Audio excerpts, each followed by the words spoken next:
ಓಂ ಶ್ರೀ ಗುರು ಬಸವಲಿಂಗಾಯ ನಮಃ.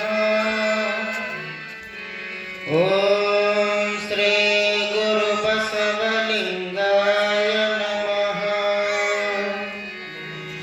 ಓಂ ಶ್ರೀ ಗುರು ಬಸವಲಿಂಗಾಯ ನಮಃ. ಓಂ ಶ್ರೀ ಗುರು ಬಸವಲಿಂಗಾಯ ನಮಃ. ಓಂ ಶ್ರೀ ಗುರು ಬಸವಲಿಂಗಾಯ ನಮಃ. ಓಂ ಶ್ರೀ ಗುರು ಬಸವಲಿಂಗಾಯ ನಮಃ. ಓಂ ಶ್ರೀ ಗುರು ಬಸವಲಿಂಗಾಯ ನಮಃ. ಸಾಂಬ ಜೈ ನಮ ಪಾರ್ವತಿ ಪದ ಶಿವ ಹರ ಹರ ಮಹಾದೇವ. ನಮ ಗುರುವೇ ಗುರುದೇವ ಮಹೇಶ್ವರ ಗುರು ಸಾಕ್ಷಾತ್ ಪರಬ್ರಹ್ಮ ತಸ್ಮೈ ಶ್ರೀ ಗುರುವೇ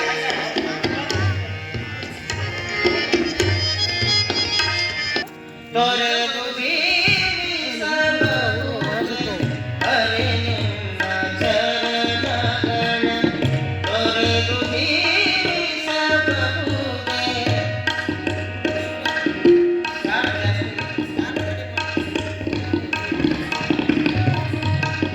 ತೊರೆದು ಬೀರಿಸಬಹುದೇ ಹರಿ ನಿನ್ನ ಚರಣಗಳ. ಸರಿಗೆ ಮಾತೆ ಹರಿದು ಬೇಡುವೆ. ತೊರೆದು ಬೀರಿಸಬಹುದೇ ಹರಿ ನಿನ್ನ ಚರಣಗಳ.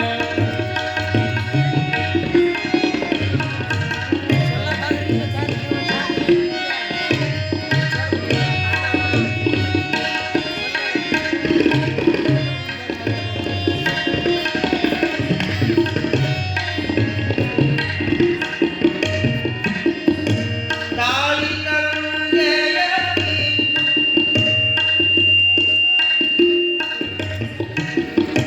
ತಾಳಿ ತಂದೆಯಾಗಿ ತಪವ ಮಾಡಲುಬಹುದು. ತಾಳಿ ತಂದೆಯಾಗಿ ತಪವ ಮಾಡಲುಬಹುದು. ತಾಯಾಗಿ ಬಂಧುಗಳಾಗಬಹುದು.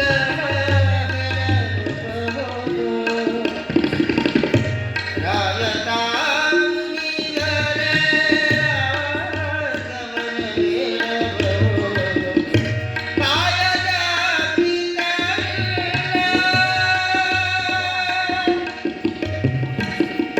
ಹರಿಯ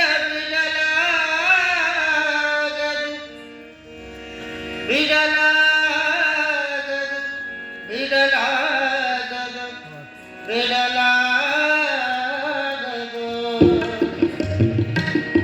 ತೊರೆದು ಬೀರಿಸಬಹುದೇ ಹರಿ ನಿನ್ನ ಚರಣಗಳ.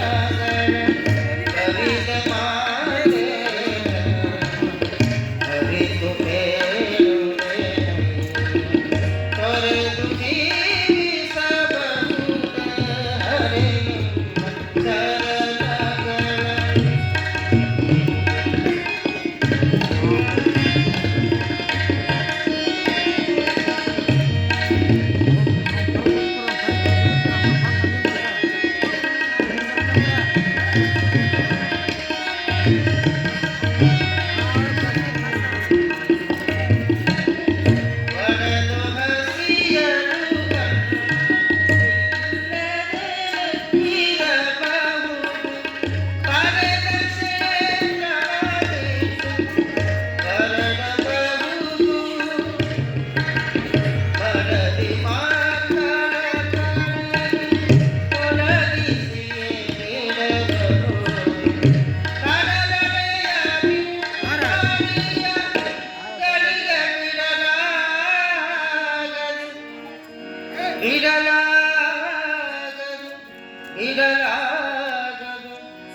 ನಿಮ್ಮಡಿಯ ಬಿಡಲಾಗದು ಬಿಡಲಾಗದು ಬಿಡಲಾಗದು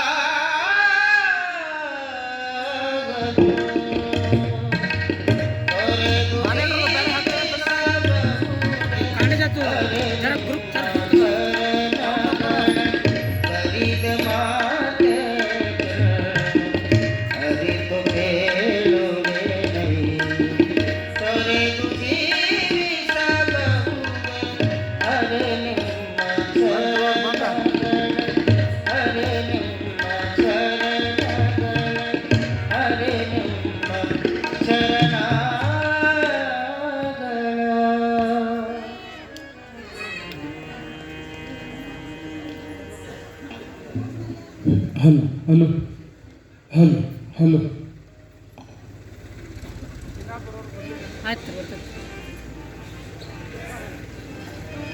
ಹಲೋ ಹಲೋ ಹಲೋ ಗುರು ಬ್ರಹ್ಮ ಗುರು ವಿಷ್ಣು ಗುರುದೇವೋ ಮಹೇಶ್ವರ ಗುರು ಸಾಕ್ಷಾತ್ ಪರಬ್ರಹ್ಮ ತಸ್ಮೈ ಶ್ರೀ ಗುರುವೇ ನಮಃ. ತಸ್ಮೈ ಶ್ರೀ ಗುರುವೇ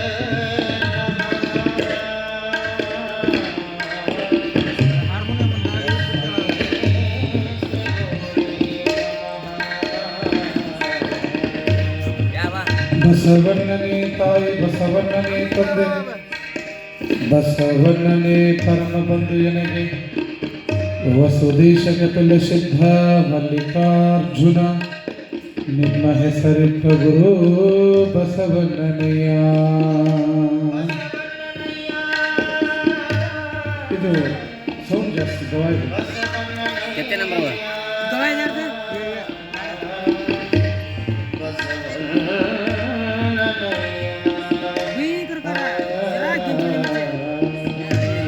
ಜಗದಗಲ ಮುಗಿಲಗಲ ಮಿಗೆಯಗಲ ನಿಮ್ಮಗಲ ಪಾತಾಳದಿಂದ ತತ್ತ ನಿಮ್ಮ ಶ್ರೀ ಚರಣ ಬ್ರಹ್ಮಾಂಡದಿಂದ ತತ್ತ ನಿಮ್ಮ ಶ್ರೀ ಮುಕುಟ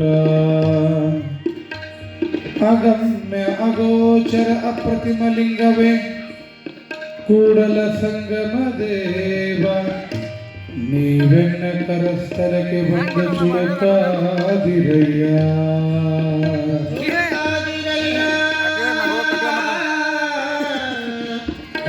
ನೀವೆನ್ನ ಕರಸ್ಥಲಕ್ಕೆ ಬಂದು ಚುಳುಕಾದಿರಯ್ಯ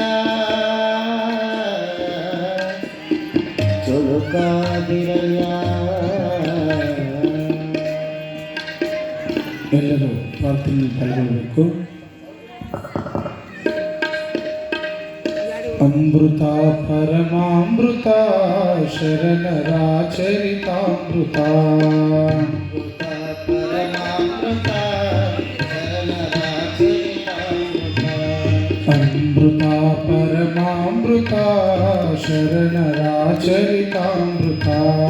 ಅಮೃತ ಪರಮಾಮೃತ ಶರಣರಾಚರಿತಾಮೃತ ಅಂತರಂಗದ ಅಮೃತ ಅಂತರನುಭವದಮೃತ ಅಂತರಂಗದ ಅಮೃತ ಅಂತರಂಗದ ಅಂತರನುಭವದಮೃತ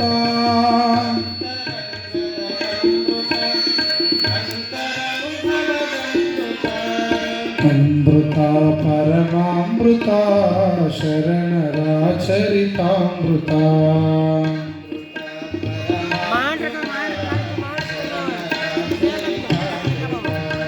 ಅಷ್ಟಾವರಣ ಪಂಚಾಚಾರ ಆರು ಸ್ಥಳಗಳದಮೃತ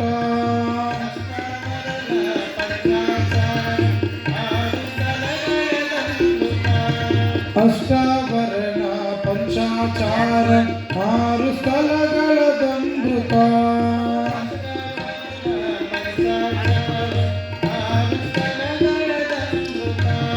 ಶ್ರೇಷ್ಠ ಕಾಯಕ ದಾಸೋಹದ ಶ್ರೇಷ್ಠ ಕಾಯಕ ದಾಸೋಹದ ಅನುಭವದ ಚರಿತಾಮೃತ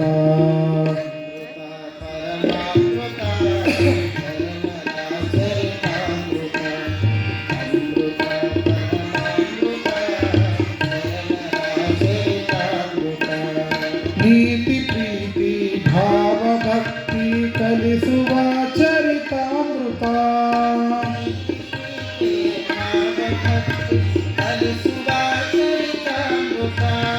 ನೀತಿ ಪ್ರೀತಿ ಭಾವ ಭಕ್ತಿ ಕಲಿಸುವ ಚರಿತಾಮೃತ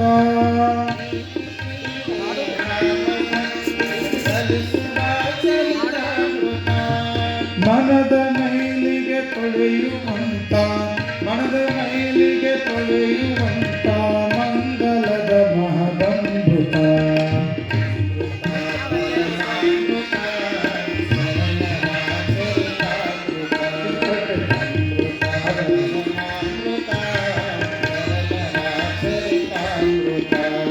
ಭಕ್ತಿಯೇ ಭಕ್ತಾಮೃತ ಜ್ಞಾನವೇ ಜ್ಞಾನಾಮೃತ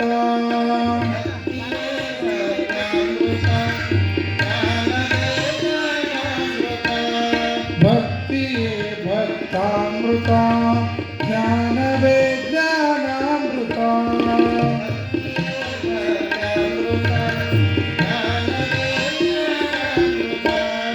ಭಕ್ತಿ ಜ್ಞಾನ ತ್ಯಾಗ ಭಾವದ ಭಕ್ತಿ ಜ್ಞಾನ ತ್ಯಾಗ ಭಾವದ ಶರಣರಾಚರಿತಾಮೃತ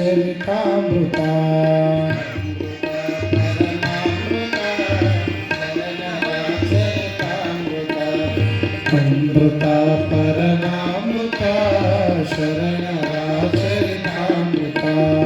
ಶರಣರಾಚರಿತಾಮೃತ ಶರಣರಾಚರಿತಾಮೃತ ಸಾಂಬಜೈ ನಮ ಪಾರ್ವತಿ ಪದ ಶಿವ ಹರ ಹರ ಮಹಾದೇವ ಜಗಜ್ಯೋತಿ ಬಸವೇಶ್ವರ ಮಹಾರಾಜ ಕಿ ಸಾಂಬಜೈ ನಮ ಪಾರ್ವತಿ ಪದ ಶಿವ ಹರ ಹರ ಮಹಾದೇವ. ಓಂ ಶ್ರೀ ಗುರು ಬಸವಲಿಂಗಾಯ ನಮಃ. ಧರೆಯ ದೇಗುಲವನ್ನು ಧರಿಪ ಗುರುಮೂರ್ತಿ ದೇವನಾನತೆಯನ್ನು ಮುನ್ನಡೆದ ಸತ್ಕೀರ್ತಿ ಜ್ಞಾನ ದಾಸೋಹ ಅನುಭವದ ಶಿವಮೂರ್ತಿ ಶತಕೋಟಿ ಶರಣಾರ್ಥಿ ಬಸವ ಗುರು ಮಹಾಮೂರ್ತಿ.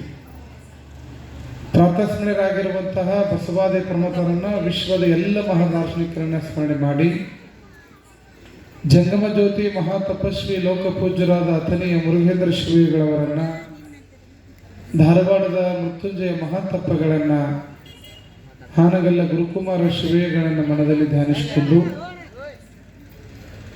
ಆರಾಧ್ಯ ಗುರುವರರಾಗಿರುವಂತಹ ಚನ್ನಬಸಪ್ಪಗಳನ್ನು ಪಂಡಿತ್ ಪುಟ್ಟರಾಜ ಗವಾಯಿಗಳನ್ನು ಲಿಂಗೈಕ್ಯ ನಿಜಲಿಂಗ ಮಹಾಸ್ವಾಮಿಗಳನ್ನು ಮನದಲ್ಲಿ ಧ್ಯಾನಿಸಿಕೊಂಡು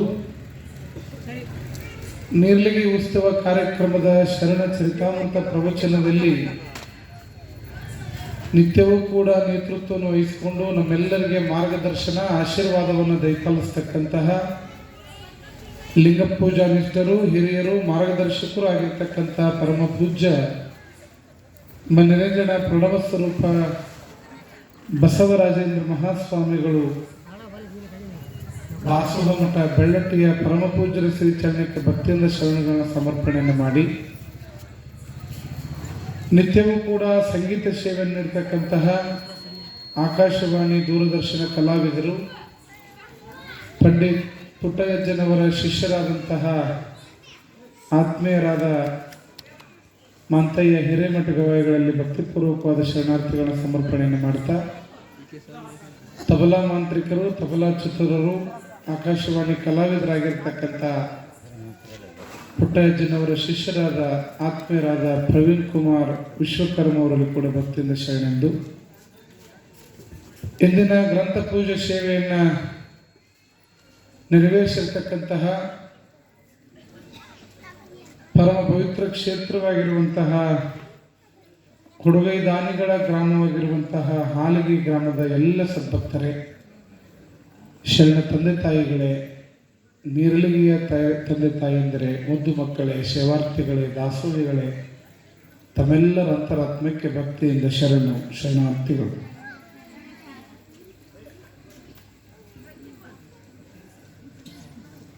ಬಹುಶಃ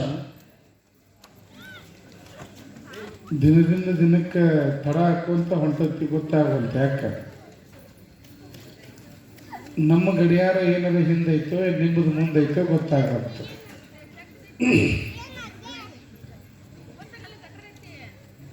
ಆದರೂ ನಮ್ಮ ಸಮಯಕ್ಕೆ ನಾವು ಪ್ರಾರಂಭ ಮಾಡೋದು ನಮ್ಮ ಧರ್ಮ, ನಾವು ಮಾಡ್ತೇವೆ. ಪ್ರತಿಯೊಬ್ಬ ಮನುಷ್ಯನ ಬದುಕಿನಲ್ಲಿಯೂ ಕೂಡ ಒಂದೊಂದು ಘಟನೆಗಳು ಅವನ ವ್ಯಕ್ತಿತ್ವವನ್ನೇ ಬದಲಿಸಿಬಿಡ್ತಾವ.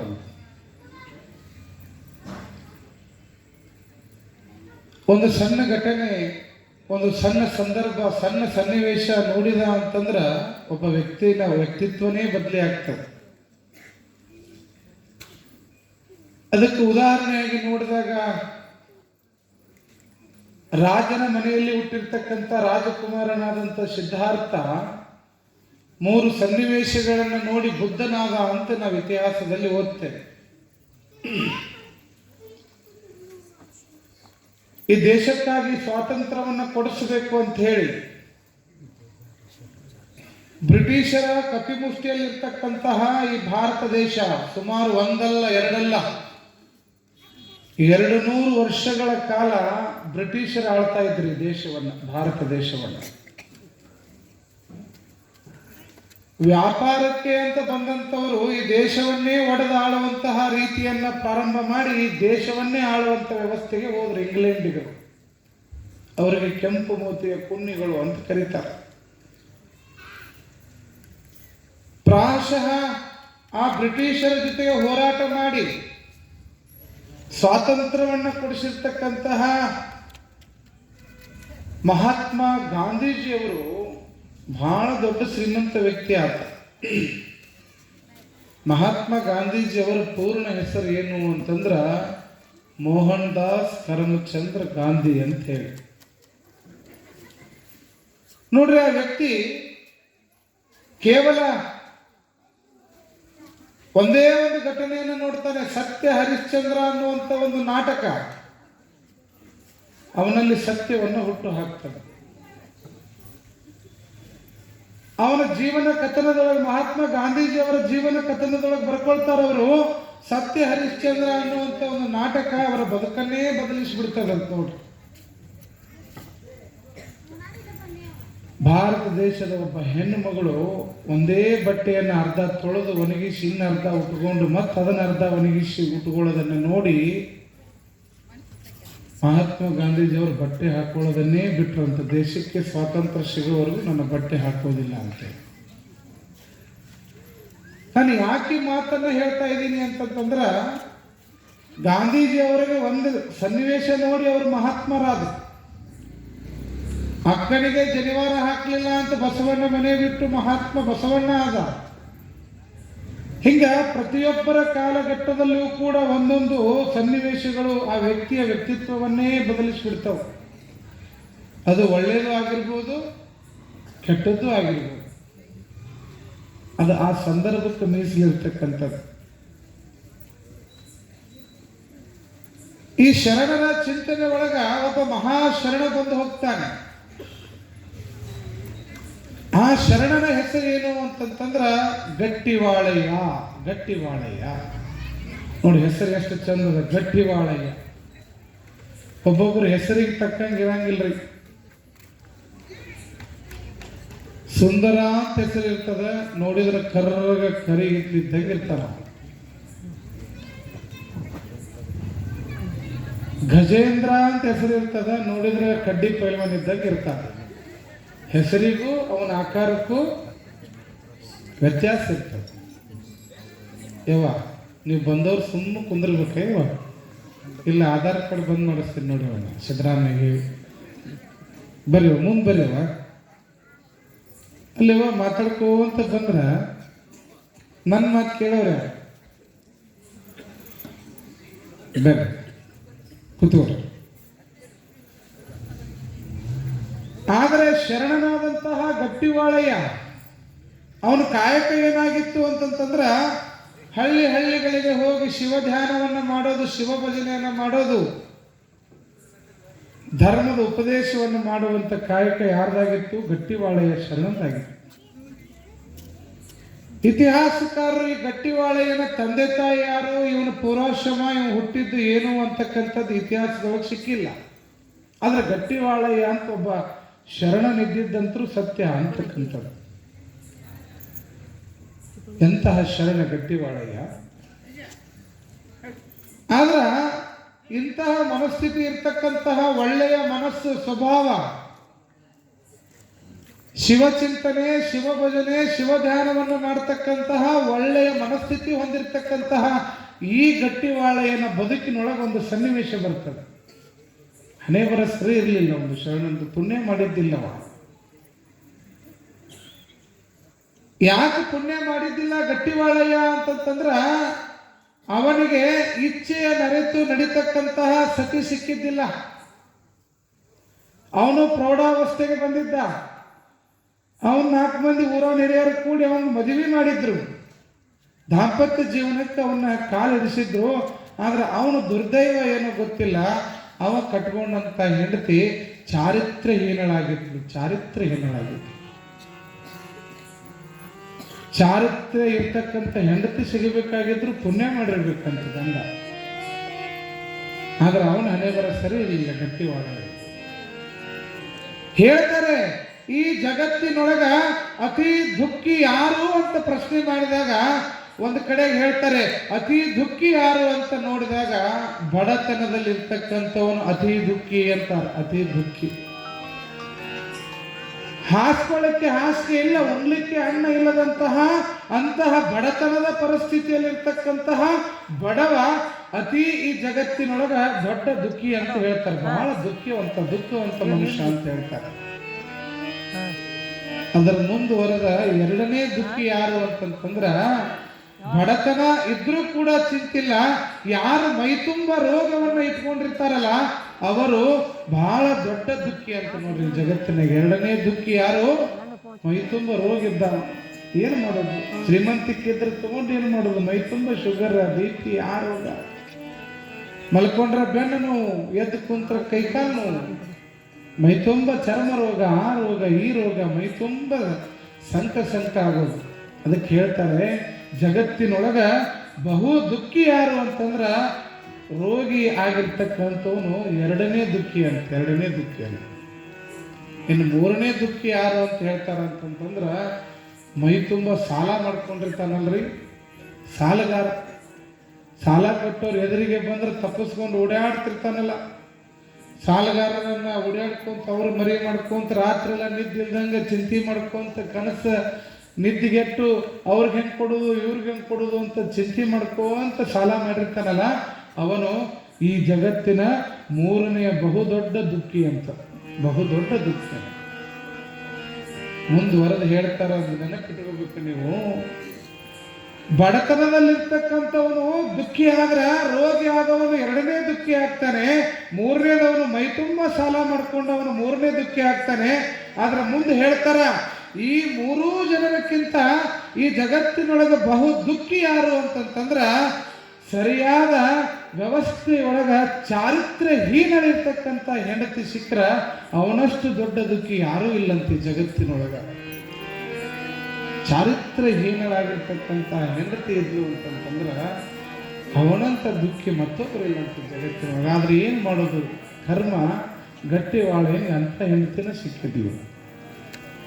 ಒಬ್ಬರ ಇಬ್ಬರ ಆಕೆಗೆ ಸಂಘಕ್ಕೆ ಪರಪುರುಷರ ಸಂಘದೊಳಗಿದ್ದಂಥ ಹೆಂಡತಿಯನ್ನು ಕಟ್ಕೊಂಡಿದ್ದ. ಗೊತ್ತಿತ್ತು ಗಟ್ಟಿವಾಳೆಗೆ ಚಾರಿತ್ರ್ಯಹೀನವಾದ ಹೆಂಡತಿ ನನಗೆ ಸಿಕ್ಕಾಳ, ಅನಿವಾರ್ಯ ಏನು ಮಾಡೋದು ಅಂತೇಳಿ. ಆದ್ರೆ ಒಂದು ದಿನ ಹೆಂಡತಿಯ ತವರು ಮನೆಗೆ ಊರೊಳಗೆ ಹಬ್ಬದ ಜಾತ್ರೆದ ಅಂತ ಹೇಳಿ ಆ ಹುಡುಗಿಯ ತಂದೆ ಊರಿಗೆ ಬಂದು ಗಂಡ ಹೆಂಡತಿನ ಇಬ್ಬರನ್ನೂ ಕರೆಸ್ಕೊಂಡು ಬಂದಿದ್ದ. ಹಳೆಯ ಮಗಳನ್ನು ಹಬ್ಬಕ್ಕೆ ಬರ್ರಿ ಅಂತ ಹೇಳಿ. ಹಿಂಗ ಆ ಗಂಡ ಹೆಂಡತಿನ ಇಬ್ಬರನ್ನು ಊರಿಗೆ ಕರೆದಾರ. ಹಬ್ಬಕ್ಕೆ ಬಂದಾರ ಇವರು ದಂಪತಿಗಳು, ಗಟ್ಟಿವಾಳೆಯ ಮತ್ತು ಅವನ ಹೆಂಡತಿ ಊರಿಗೆ ಬಂದಾರ. ಇದು ಬಂದಂತ ಸುದ್ದಿ ಆ ಹೆಣ್ಣುಮಗಳು ತವರು ಮನೆಗೆ ಬಂದಿದ್ದು ಆ ಹೆಣ್ಣು ಮಗಳ ಜೊತೆಗೆ ಸಂಘದಲ್ಲಿದ್ದಂಥ ಆ ಗಂಡು ಮಕ್ಕಳಿಗೆ ಗೊತ್ತಾದ. ಹಿಂಗ ನೀರು ತರಾಕಂತ ಆ ಹೆಣ್ಮಗಳು ಹೋಗ್ಯಾಳ. ಆ ನೀರು ತರಲಿಕ್ಕೆ ಅಂತ ಹೋದಂತ ಸಂದರ್ಭದೊಳಗ ಅವಳ ಏನು ಮದುವೆ ಆಗೋಕ್ಕಿಂತ ಪೂರ್ವದೊಳಗಿದ್ದಂಥ ಪ್ರಿಯಕರ ಬಂದಾನಲ್ಲಿ ನದಿ ಹತ್ರ ಬಂದು, ಇಷ್ಟು ದಿನ ಆತನೇ ನೀವು ಊರಿಗೆ ಬರಕ್ಕಂತೇಳಿ ಬಾ, ನಾನು ನಿನ್ನನ್ನು ಕರ್ಕೊಂಡು ಹೋಗ್ತೀನಿ ಅಂತ ಕೈ ಹಿಡಿದು ಎಳ್ಕೊಂಡು ಹೊಂಟಿದ್ನಂತಕ್ಕಿನ. ಆದ್ರೆ ಅದ ಸಮಯಕ್ಕೆ ಒಬ್ಬ ಇದ್ದಿದ್ರೆ ಮುಗಿದಿತ್ತೇನೋ, ಇನ್ನೊಬ್ಬನು ಬಂದುಬಿಟ್ಟ. ಆಕೆ ಬಂದಿದ್ದು ಗೊತ್ತಾಗಿ ಅವನು ಬಂದ. ನೀ ಅವನು ಕೂಡ ಹೋಗಬೇಡ, ನನ್ನ ಕೂಡ ಬಾ ಅಂತೇಳಿ ಪರಪುರುಷ ಅವನು ಕೂಡ ಕೈ ಹೇಳ್ಕೊಂತ ಅಕ್ಕಿನ ಒಂದು ಕಡೆಗೆ ಅವ ಎಳಿತಾನ, ಒಂದು ಕಡೆಗೆ ಇವು ಎಳ್ಯಾಕತ್ತಾನ. ಬಾ ಹೋಗುನು, ಬಾ ಹೋಗುನು ಅಂತೇಳಿ. ಇದನ್ನು ದೂರದಲ್ಲಿ ನಿಂತು ನೋಡಿರ್ತಕ್ಕಂಥ ಗಂಡನಾದ ಗಟ್ಟಿವಾಳೆಯನ ಮೈ ಯಾರಿಗೆ ಸಿಟ್ಟು ಬರಂಗಿಲ್ಲ ಹೇಳಿ ನೋಡು. ನಾನು ಕಟ್ಟಿಕೊಂಡಂತ ಹೆಂಡತಿ ಪರಪುರುಷನ ಜೊತೆಗೆ ಇಷ್ಟು ಇಬ್ಬರು ಜನ ನನ್ನ ಜೊತೆ ಬಾ ನನ್ನ ಜೊತೆ ಬಾ ಅಂತೇಳಿ ಕೈ ಹಿಡಿದು ಎಳಿತಕ್ಕಂಥದ್ದನ್ನು ನೋಡಿದ ಗಟ್ಟಿವಾಳೆಯನ ಮನಸ್ಸು ಕಲ್ಲಾಗಿ ಬಿಡ್ತು. ಕಲ್ಲಾಗಿ ಏನಪ್ಪಾ ಇದು ಕರ್ಮ, ಎಂಥ ಸನ್ನಿವೇಶವನ್ನು ನೋಡುವಂತ ಸಂದರ್ಭ ಬಂತಲ್ಲ ಶಿವಪ್ಪ. ನಿನ್ನ ನಾಮಸ್ಮರಣೆ ಮಾಡ್ತಕ್ಕಂಥ ನನ್ನ ಜೀವನದೊಳಗ ನಿತ್ಯವೂ ಕೂಡ ನಿನ್ನ ಸ್ಮರಣೆ ಮಾಡ್ತಕ್ಕಂಥ ನಾನೇನು ಕರ್ಮ ಮಾಡಿದ್ನಿ ಅಂತ ಇಂಥ ಹೇಳ್ತೀನಿ ನನಗೆ ಕೊಟ್ಟು ಭಗವಂತ ಅಂತ ಕಣ್ಣೀರು ಹಾಕ್ತಾ ಗಟ್ಟಿವಾಳೆಯ ಸನ್ನಿವೇಶ ನೋಡಕತ್ತಾನ. ಯಾರೇನು ಸಿಟ್ಟು ಬರಂಗಿಲ್ಲ ಹೇಳಿ ನೋಡೋದು. ಅವಾಗ ದಾಪು ಕಾಲ ಹಾಕ್ತಾ ಓಡೋಡಿ ಓಡೋಡಿ ಆ ಹೆಂಡತಿ ಕಡೆಗೆ ಬರ್ತಾನ. ಆ ಇಬ್ರು ಪರಪುರುಷರು ಆ ಹೆಂಡತಿ ಬಲಗೈ ಒಬ್ಬ ಹಿಡ್ದಾನ, ಎಡಗೈ ಒಬ್ಬ ಹಿಡ್ದಾನ. ಅದನ್ನು ನೋಡಿದ ತಕ್ಷಣ ಹೇಳ್ತಾನ, ಏ ಮರುಳರೇ, ನನ್ನ ಹೆಂಡತಿ ಬೇಕಂತ ಹೊಂಟಿರಲ್ಲೋ, ಇಬ್ಬರಿಗೆ ಒಬ್ಬಕ್ಕಾದ್ರೆ ಹೆಂಗೆ ನಡೀತದ ಅಂತ ತಿಳ್ಕೊಂಡು ಗಟ್ಟಿವಾಳೆಯ ಶರಣ ಶಿಟ್ಟಿನಿಂದ ಆ ಹೆಂಡತಿ ಎದೆಗೆ ಜಾಡಿಸಿ ಒದ್ದು ಬಿಡ್ತಾನ. ಹೆಂಡತಿ ಕೆಳಗೆ ಬೀಳ್ತಾಳ. ಬಿದ್ದ ತಕ್ಷಣ ಒಂದು ಕಾಲ ಮೇಲೆ ತನ್ನ ಕಾಲು ಇಡ್ತಾನ, ಇನ್ನೊಂದು ಕಾಲನ್ನು ಎರಡೂ ಕೈನಿಂದ ಹಿಡಿದು ಹಿಂಗೆ ಎರಡು ಭಾಗವನ್ನು ಮಾಡಿ ತನ್ನ ಹೆಂಡತಿಯ ಎರಡು ಭಾಗಗಳನ್ನು ಇಬ್ಬರಿಗೆ ಕೊಡ್ತಾನಂತ. ತಗೋರಿ, ಸುಖ ಪಡ್ರಿ ನನ್ನ ಹೆಂಡತಿಯನ್ನು. ಶರಣರು ಇಂತಹ ಗಟ್ಟಿತನದಿಂದ ಬದುಕಿರ್ತಕ್ಕಂಥ ಶರಣರದಾರ.